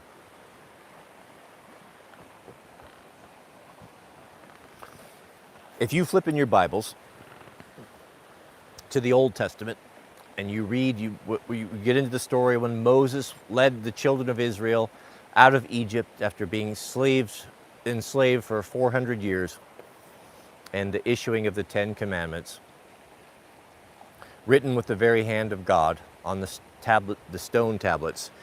We'll go down and look at number 4. Now, don't look at your Catholic Bible, because the Catholics have changed the 10 Commandments because they changed the Sabbath. And therefore, that's not an inconvenient thing to have. So they got rid of that, and they claim that their ability to change the Sabbath day of worship as a mark of their authority as the Mother Church. I would disagree. But if you go to the original, number 4 is going to be right there. Remember the Sabbath day to keep it holy. On that day you shall not do any work, nor your maidservant, nor your manservant, nor the stranger at your gate. You shall do no work. 6 days you shall labor, but on the 7th day is the Sabbath. The example was given to us in the day of creation. If we go to the first book of the Bible, the book of Genesis, God created everything in 6 days, and on the 7th day he rested. Now, does that mean he was so exhausted for speaking matter into existence that he had to take a break and take a snoozer on the 7th day? No, this was done from the very beginning of time as an example unto us, as what we should be doing. The 7-day Sabbath falls on the 7th day of the week, which is Saturday. You say, huh? Sunday's the 7th day of the week. No, go look at your calendar. Sunday is the 1st day of the week. Saturday is the 7th day of the week. So what's appropriate to do and what's not appropriate to do? Well, who's been keeping the Sabbath longer than anyone? Well, our Jewish friends have, right? Have been maintaining the Sabbath for a long time, and they have a lot of rules and a lot of burdens. If you were to look and to see all the things that can and cannot be done, you would be somewhat dismayed. It would be very oppressive. That was a problem in Jesus' day. The Pharisees, the Sadducees, the leaders of the time, they had made the Sabbath a great burden upon people.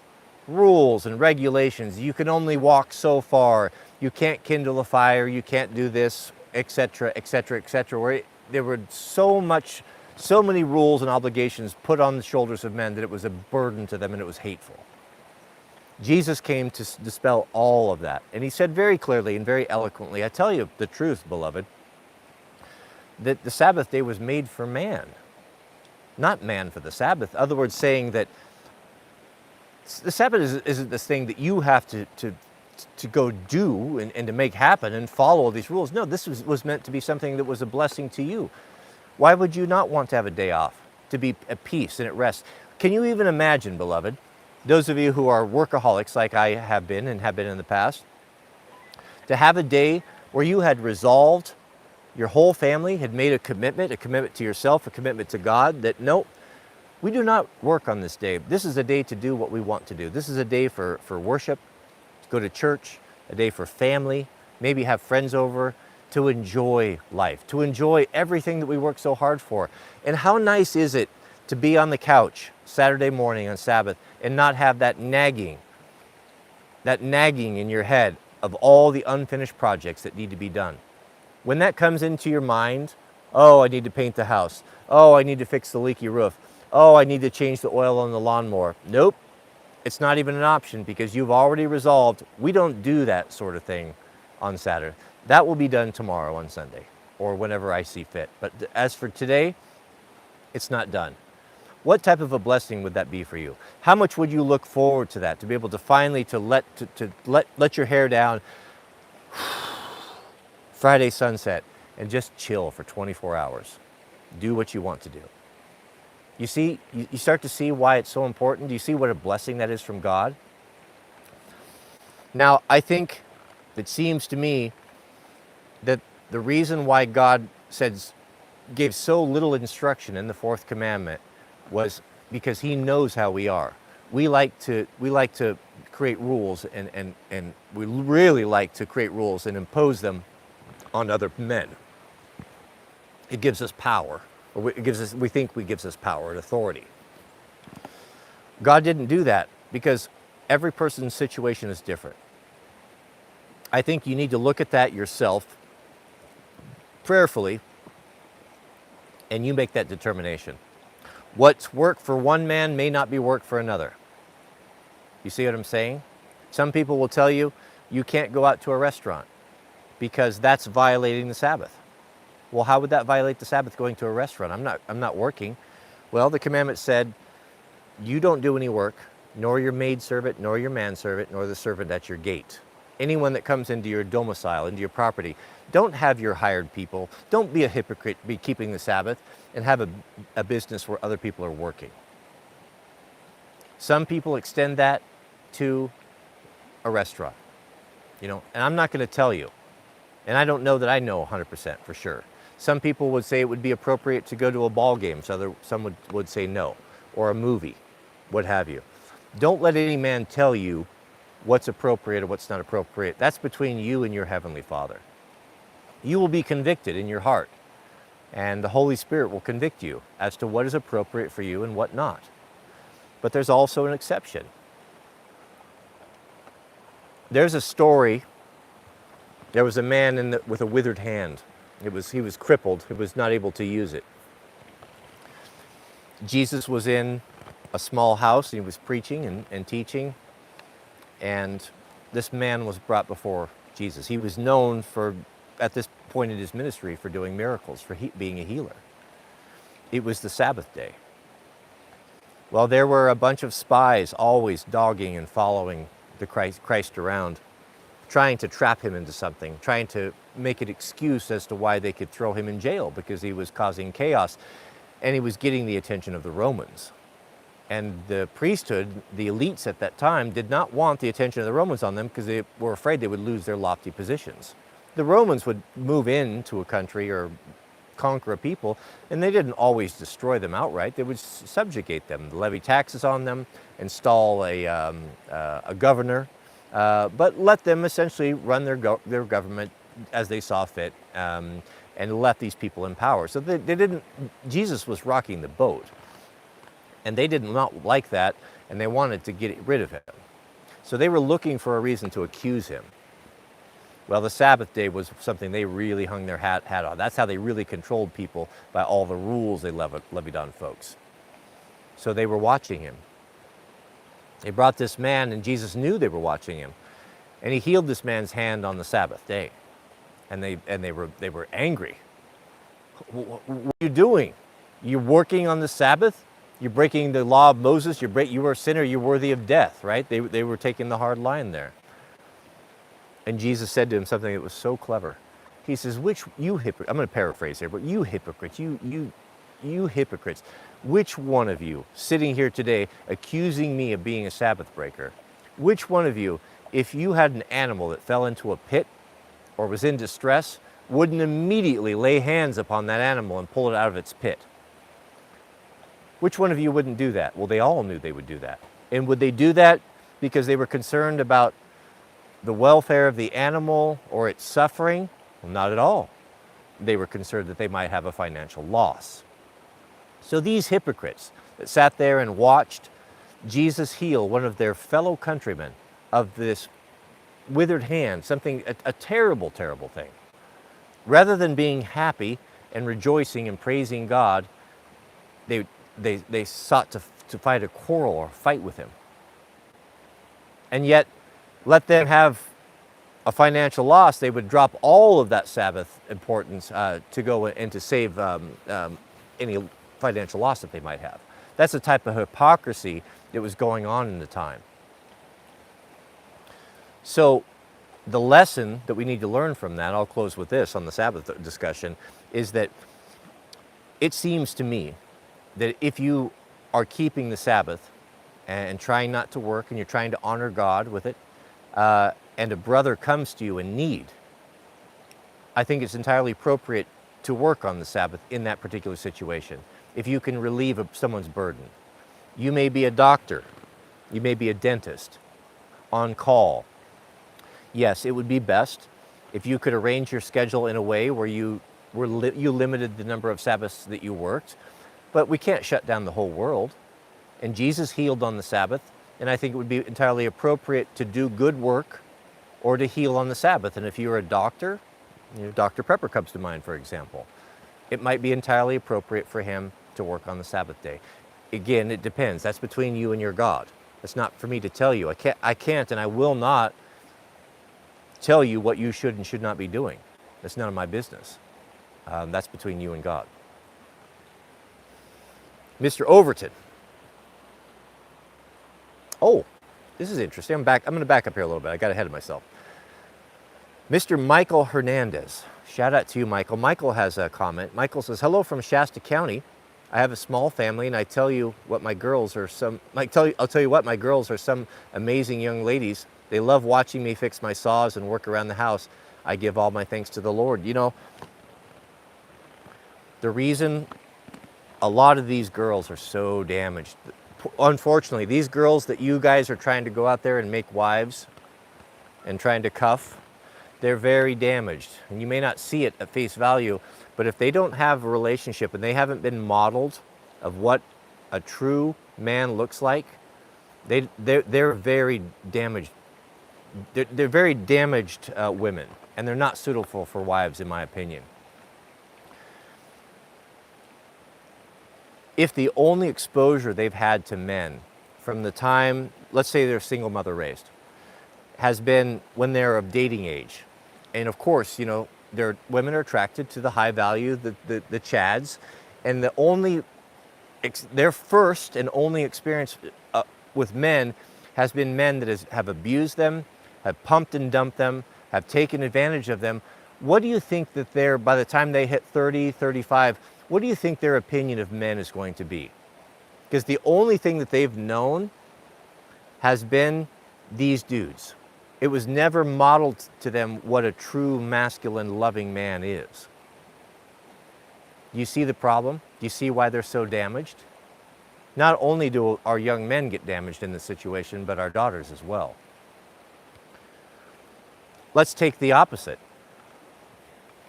Let's say that you are a proper father, that you raise your girls, that you have them in your shop, that they're from the time that they're tiny to the time they're dating age, they've seen nothing but a man providing and protecting and caring and loving for his wife and for his children, encouraging them. They see what honesty, integrity, Christian character, all of the wonderful heroism, all of the wonderful characters that men are possible of displaying. This has been modeled for them. Do they hate men? No, they know what a man looks like. And they know how to distinguish between a piece of trash and a chad versus a high quality man.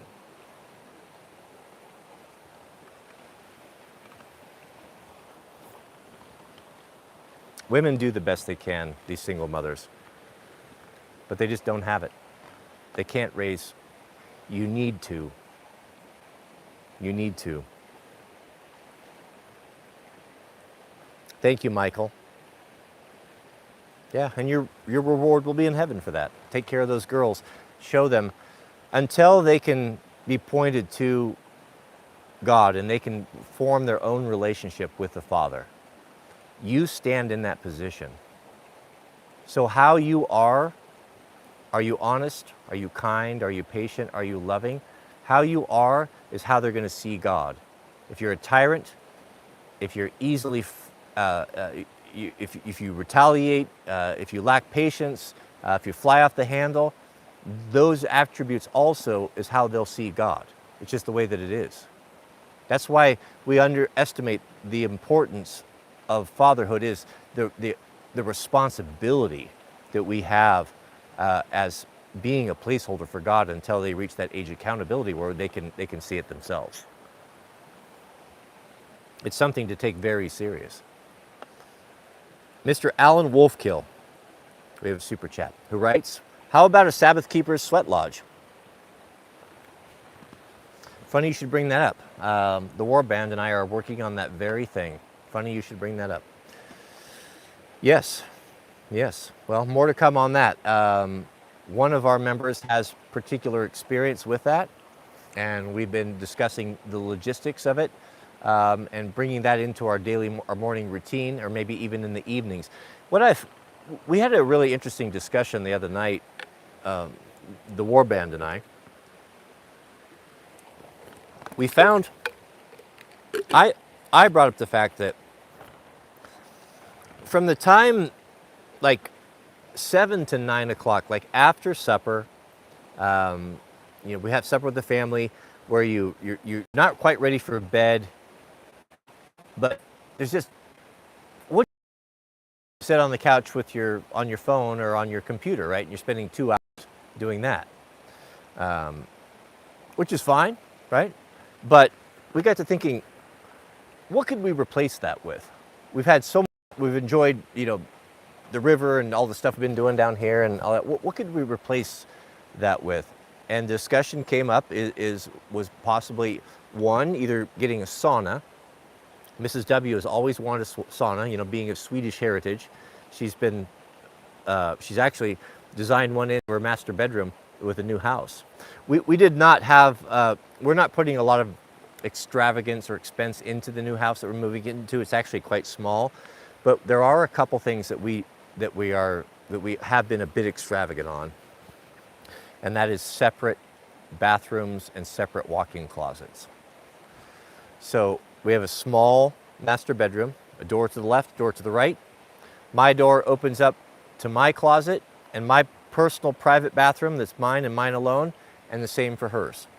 And she's also designed in a very small, little tiny sauna in her master bathroom as well. So the other thing that we're a little bit extravagant on is 2 dishwashers. Gentlemen, 2 dishwashers is where it's at, because if you have 2 dishwashers, then the dishes stay in the dishwasher. They're either clean or dirty, and you're never constantly loading and unloading. Trust me, I'll show you when we get it put in there, Lord willing, but that's the way to go. So, but the sauna came up, and then of course the sweat lodge came up, and we've been considering either building or maybe finding a secondhand sauna and having that to do in the evenings. We could have separate, I don't believe that men and women in that sort of thing should participate things together. I think it should be separate. I would not invite women to get into the water with us. I think it's inappropriate for married men to be in that situation with half of women. It's just not appropriate. It's not what we're doing. I don't care what the world says. Call me old-fashioned, but I got a 20-year marriage with a woman that I love and respect, and the people that think that that's old-fashioned don't. So you'll know them by their fruits. But I don't think women should be excluded. If they want to do it, then they can come and do their time. Same thing with the sauna. I think the sauna should not be co-ed. It would be the guys, and then if the girls want to come down there and do it, they could do that on their own time as well. But that led the conversation to doing a traditional sweat, which was what Mr. Brian was telling me, how he had done it in the past, was you would take, basically you would take, let's say willows or vine maples, and form them, make them into U's and kind of fashion them in a way that you make just kind of a small hut or a small dome. And then you cover this with a wool blanket.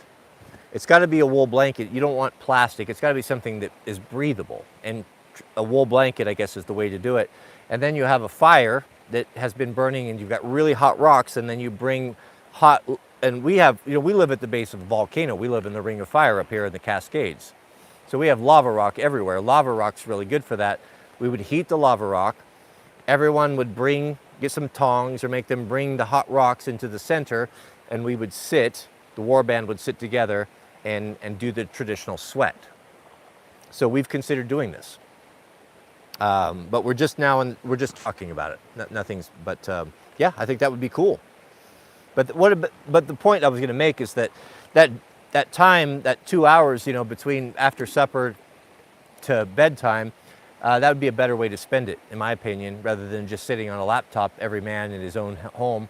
Why not be doing something like that? That would be, I think that would be cool.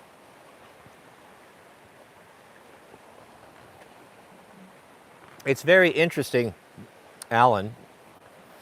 It's very interesting how so many things that we are just starting to discuss or we've been talking about just this week or just in the last couple weeks, how often these things have been coming up into this chat. Isn't it interesting how often this happens?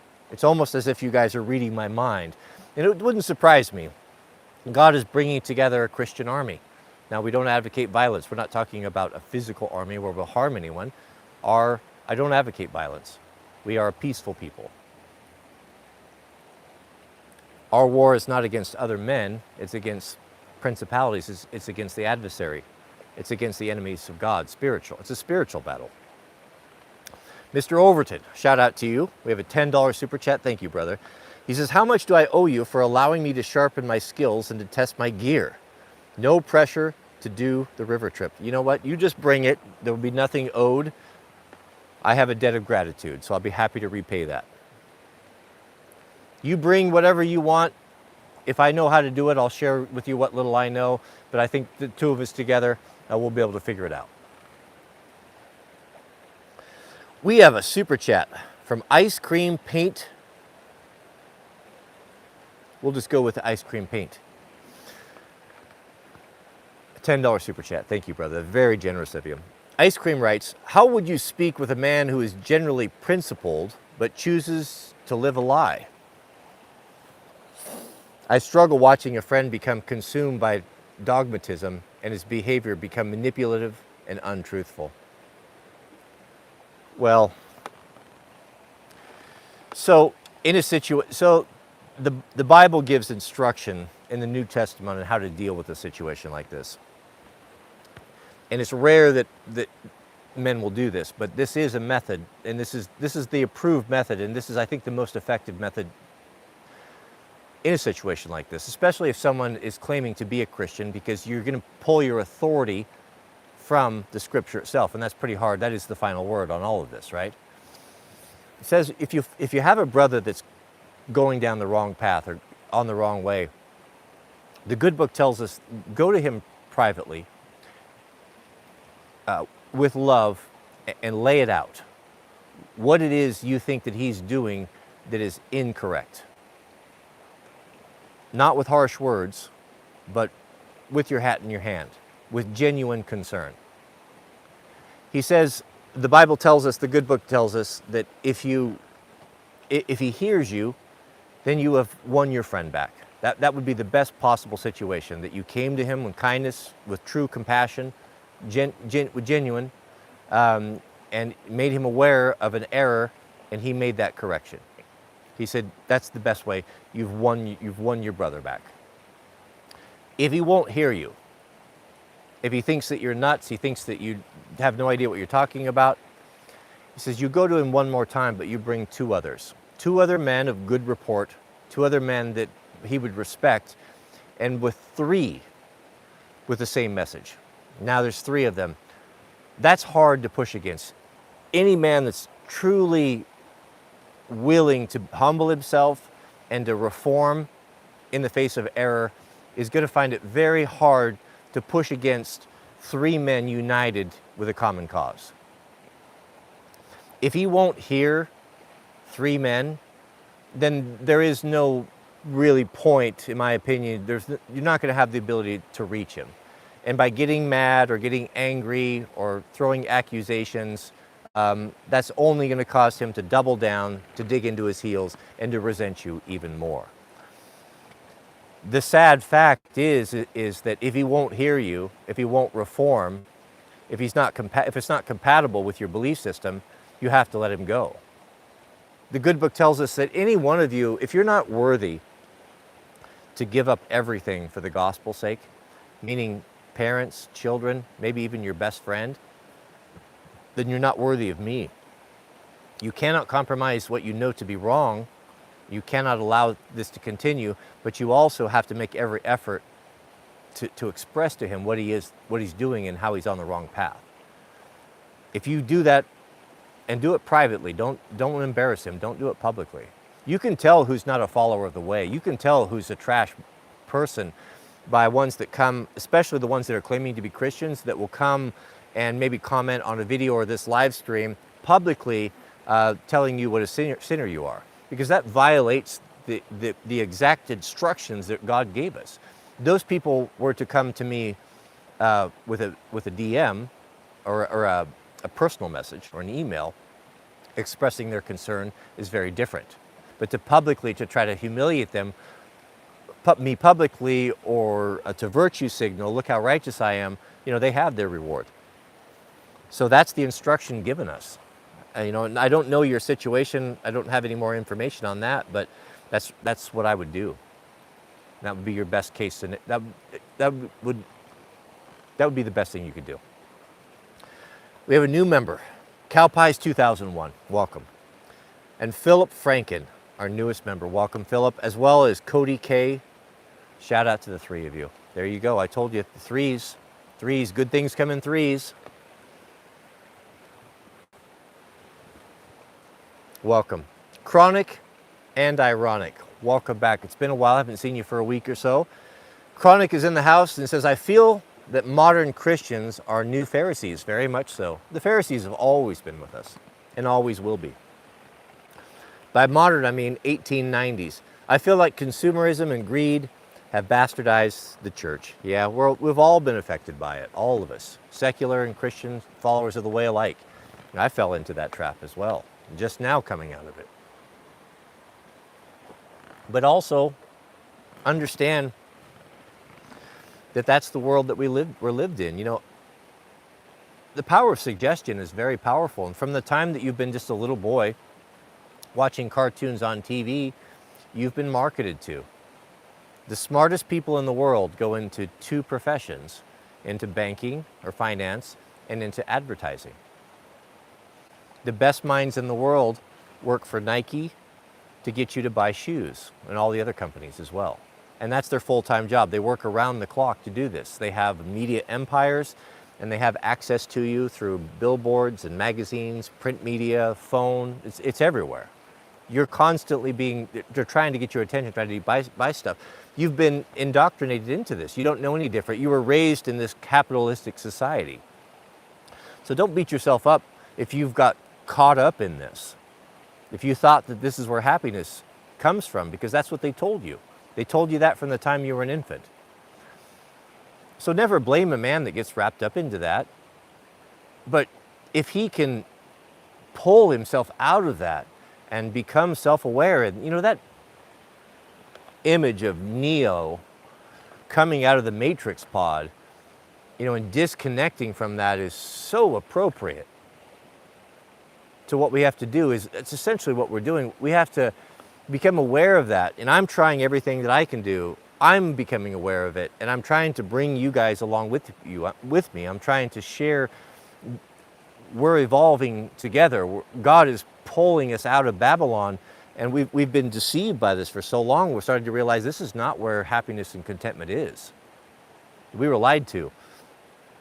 The fact that some of us, a very few of us, are able to understand this and to start making these changes is very encouraging. And it's going to be a slow and painful process, and you're going to fail from time to time, but just being aware of it and understanding that it's not the way, and it's not where contentment and happiness and a peace of well-being, peace of mind comes from, is where the battle starts. We have a live chat comment from Julio McDermott. Shout out to you.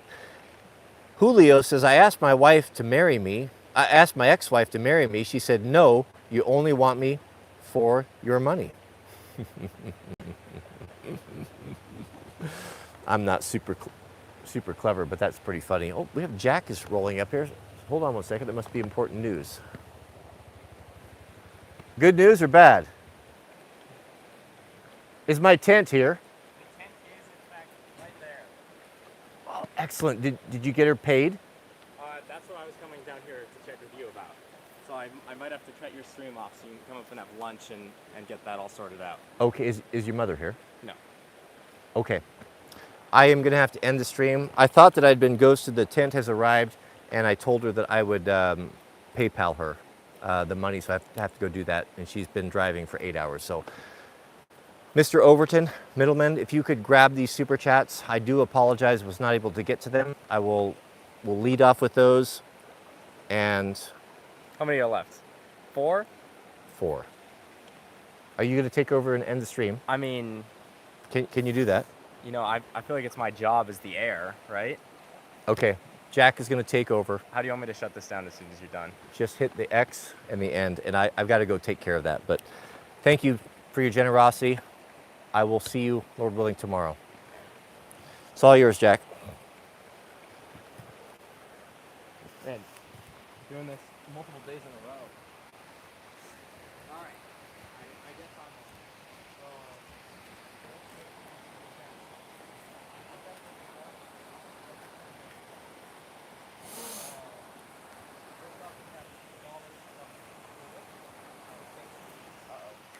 You brought the mic.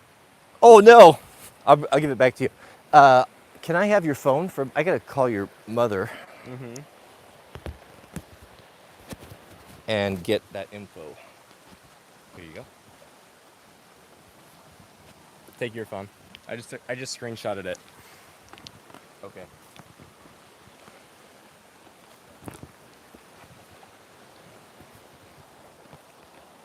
I need your phone. I got to call it. This is a call out. Okay. I'll give it right back to you. All right. There we go. I guess I am continuing on taking over. Anyways, as I was saying, we have a $2 super chat from Bewip. I appreciate that. Thank you. I'm making sure that that's going to end up in my account as opposed to my father's. Next, we have a $5 super chat from Jake Murphy, and it says, "Good evening, Cody. How have the cheapest gas chainsaws on Amazon been? I watched the videos the other day, and I was wondering if you still had them." I'm going to be honest, this is not really my area of expertise. I am certified as a faller for the Forest Service, but that doesn't really mean I've got the background knowledge on actually using the equipment. So in general, mainly what I use when I'm around the house is the electric chainsaws because those are incredibly convenient. But I can't really speak on the cheapest gas chainsaws on Amazon. We might have to wait for a different live stream for that. Mr. Alan Wolfkill with a $2 donation says, "I will be chopping wood for you one day, brother." I'll make sure to pass that on. Thank you, appreciate it. Bewip with another donation of $5 said, "Have you ever been to Montana? If so, where have you been? Also, what is your favorite Bible verse?" As for Montana, I'll have to substitute with my own knowledge. We went up to Montana for snow biking, I believe it was 2 years ago. And I know my dad spent a significantly larger amount of time in Montana comparative to me, but it was some of the most amazing snow biking that we've ever had. Just the areas up there are just gorgeous. There's such nice snow, all of the terrain is perfect. It's really great for snow biking. Let's see, next we have ZTJ1611, who has been a member for 2 years with a $5 super chat. He says, "Hi Cody, we'll email you, but pray for my wife and I as we plant a church in Montana next year to minister to the trodden down and preach the gospel." Good on you. I'll make sure to pass that one on to my father. I'll show him these super chats that he missed out on. but I wish you the best of luck on that. Let's see. There's another one, a $10 super chat from Marty Preps, which says, second best description of the Sabbath I've ever heard. Thanks, brother. I missed out on that, but I'm gonna carry on and say that my father had it down. He knew what he was talking about. How to Honda, who's been a member for 2 months, thank you, with a $20 super chat, says, back to the Hollywood comment, I'm a fabricator in the business and I do the Lord's work when I'm in those environments. I've started my own fabrication company because of having my livelihood shut down. God's light shines. Definitely, I mean, my father has talked to me a lot about starting my own company, about doing things as an entrepreneur, because, I mean, that's how he got started. When he was my age, he left the house essentially, and he was running his own business. So, I mean, I'm not doing anywhere near the same thing. I feel like I've got a much better relationship with my parents in general. I mean, I love my parents. Obviously, we're gonna have those slight disagreements as teenagers and parents do, but in general, I'm pretty content to stay home. I think that firefighting is going to be a great job because it's going to be able to get me out of the house a little bit more, get me some of that independence, while also not having to go out into this economy and pay for this horrendous amounts of rent. Zach's super cool YouTube channel, he's been a member for 6 months, did a $5 super chat and said, this one goes to Jack. Thank you, I appreciate that. I'll put that into the firefighting sock fund. Let's see, Crazy Cajun, who's been a member for 2 months with a $5 donation, says, the best advice your father has given you. That's a hard one. My father's given me a lot of advice throughout the years. But I think the main one is talking about just kind of like going for more independence, more based on not really just like following along, kind of striking out and having your own job. And obviously, I mean, I'm working for a private company for the government, so I'm not exactly going all out on that. But I think that's something that I'd like to do in the future. Obviously, it's enjoyable to not have to pay for as many things and to be able to live with my parents for the time being. But at some point, I would definitely like to have embraced that independence on a higher level and really just figure out my own life. I think that he's really done a good job with, even at a very young age, sending me into situations to more embrace that fact that I have to have some independence and I have to be able to do things on my own, independent of anyone else. A super chat from Jack, a $5 super chat, he asks, have you gone on your first fire? I've not. I've done 2 different training courses. I did the basic firefighter type 2 training, and then I did the Sawyer training, but I haven't actually been called out on a fire yet. There's quite a decent amount of fires that are popping up around us, but we haven't been called out because I'm not working directly for the government. And because I'm working for a contractor, we don't get called out until they really need us. So I'm still waiting to get called out. I'm hoping it's going to be pretty soon in the next couple of days. But for the meantime, I'm just biding my time. Next, from Joe C., a member for 4 years, who sent a $10 super chat. And he says, Jack, give us your best debate advice. And I actually talked about this a lot last night, is with debate, I think that the main thing is learning how to network. The type of debate I do is where you have to talk about a policy issue. So you're doing a lot of research, you're trying to understand the topic, you're really going in depth. And I think the most important thing I've learned from debate, and one of the most beneficial, is the fact that you have to really learn how to network. You have to work with other people, you have to befriend them, and then you can get more information, because certain people will research certain things more extensively. And I think that with debate, that's going to be one of the most valuable things that I'm going to get out of it, is the ability to really connect and talk with people in order to just further myself in life. Because I mean, it's pretty well known that networking is one of the most essential things in business worlds or for getting things done. And so the ability to have a jump start in your teenage years, learning how to network really well, I think is something that's going to benefit me in the long term extensively. Mr. Landfill, who's been a member for 2 years, sent a $25 super chat, and he says, sock fund. Thank you, I appreciate it. I'll make sure to get another pair of darn toughs. Mr. King's Rule, who's been a member for 6 months, sent $20. He says, This is for you, Jack. Maybe enough for a burger date. You know, I've recently found that I prefer one of the local ramen places around here. It's really delicious. It's one of those classic places where they've got a really nice vibe in the place. You can look out over. It's got a good view, and they've just got top tier food. I think when you go to a place and they've just got amazing grilled chicken, that's about where you found the perfect restaurant. Is a place that can do grilled chicken just on a perfect level. They're not embracing the whiteness too much and not seasoning it.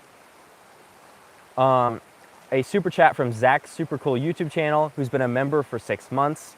$2 super chat. He says, Jack, do you see yourself living anywhere but the Pacific Northwest? I've thought about that a lot. In general, both me and my dad are homebodies. We prefer staying kind of closer to home and not wandering around too much. And I like the Pacific Northwest. My only potential problem is the fact that it is so expensive around here specifically. So to do college in the Pacific Northwest, I'd like to stay within like a weekend's drive, like within about 5 hours, maybe 6 hours of home. That way on the weekends I can return home and I can see my family.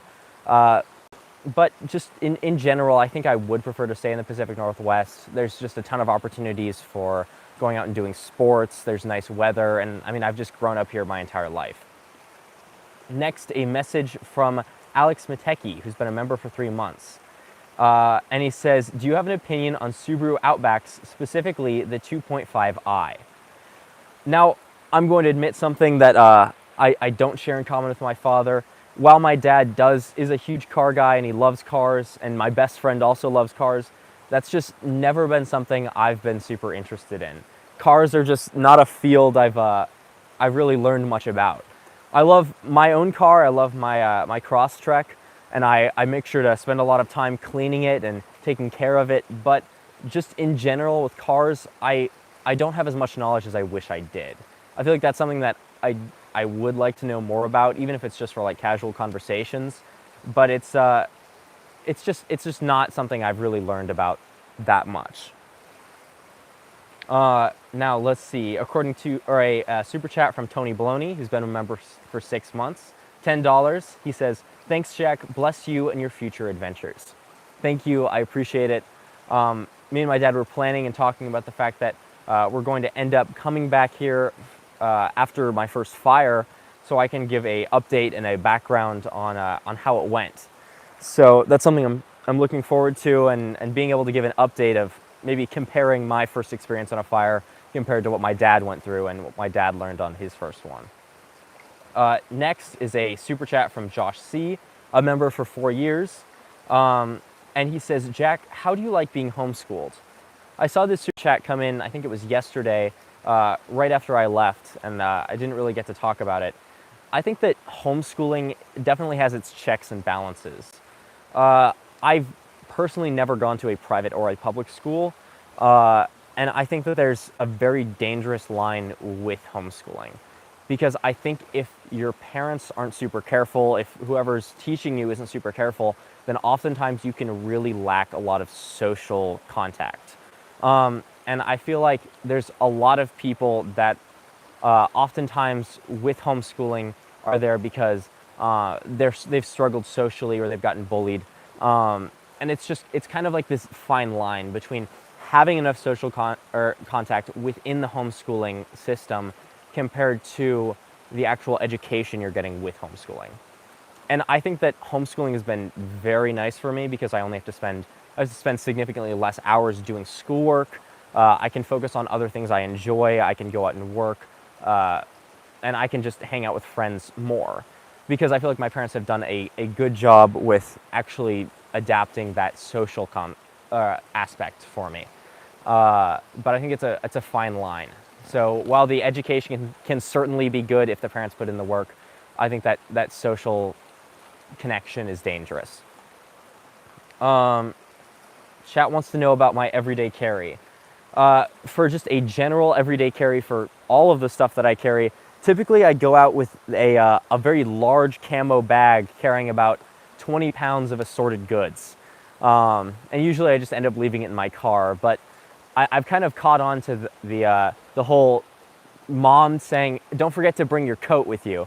And I've really embraced that. So basically wherever I go now, I'm always bringing an extra set of clothing, an extra pair of socks. I'm always bringing usually about 2 different knives that I've found that people either send us or I just kind of snatch from my dad's shop. I'll usually bring a computer, extra batteries, everything that I could possibly need. I have enough in there that I could go for probably about 4 days without needing to return home. And I feel like it's just been ingrained into me with the whole everyday carry, and then my mom talking about the fact, oh yeah, you need to make sure that you've got a coat with you whenever you're going out somewhere. So I like always remaining prepared for whatever situation I manage to end up in. That looks like we've gotten through just about all of our super chats, caught up with everything that my dad had for me. So I think I'm gonna end the stream here. After all, I mean, this isn't my job, it's my dad's. You know, I just got to inherit it. So thank you all for tuning in. Me and my family appreciate it. And I think I'm going to end the stream here, and I'll make sure to pass on some of those super chats specifically for my dad that he didn't manage to get to. So thank you all for all the super chats, and thank you for watching.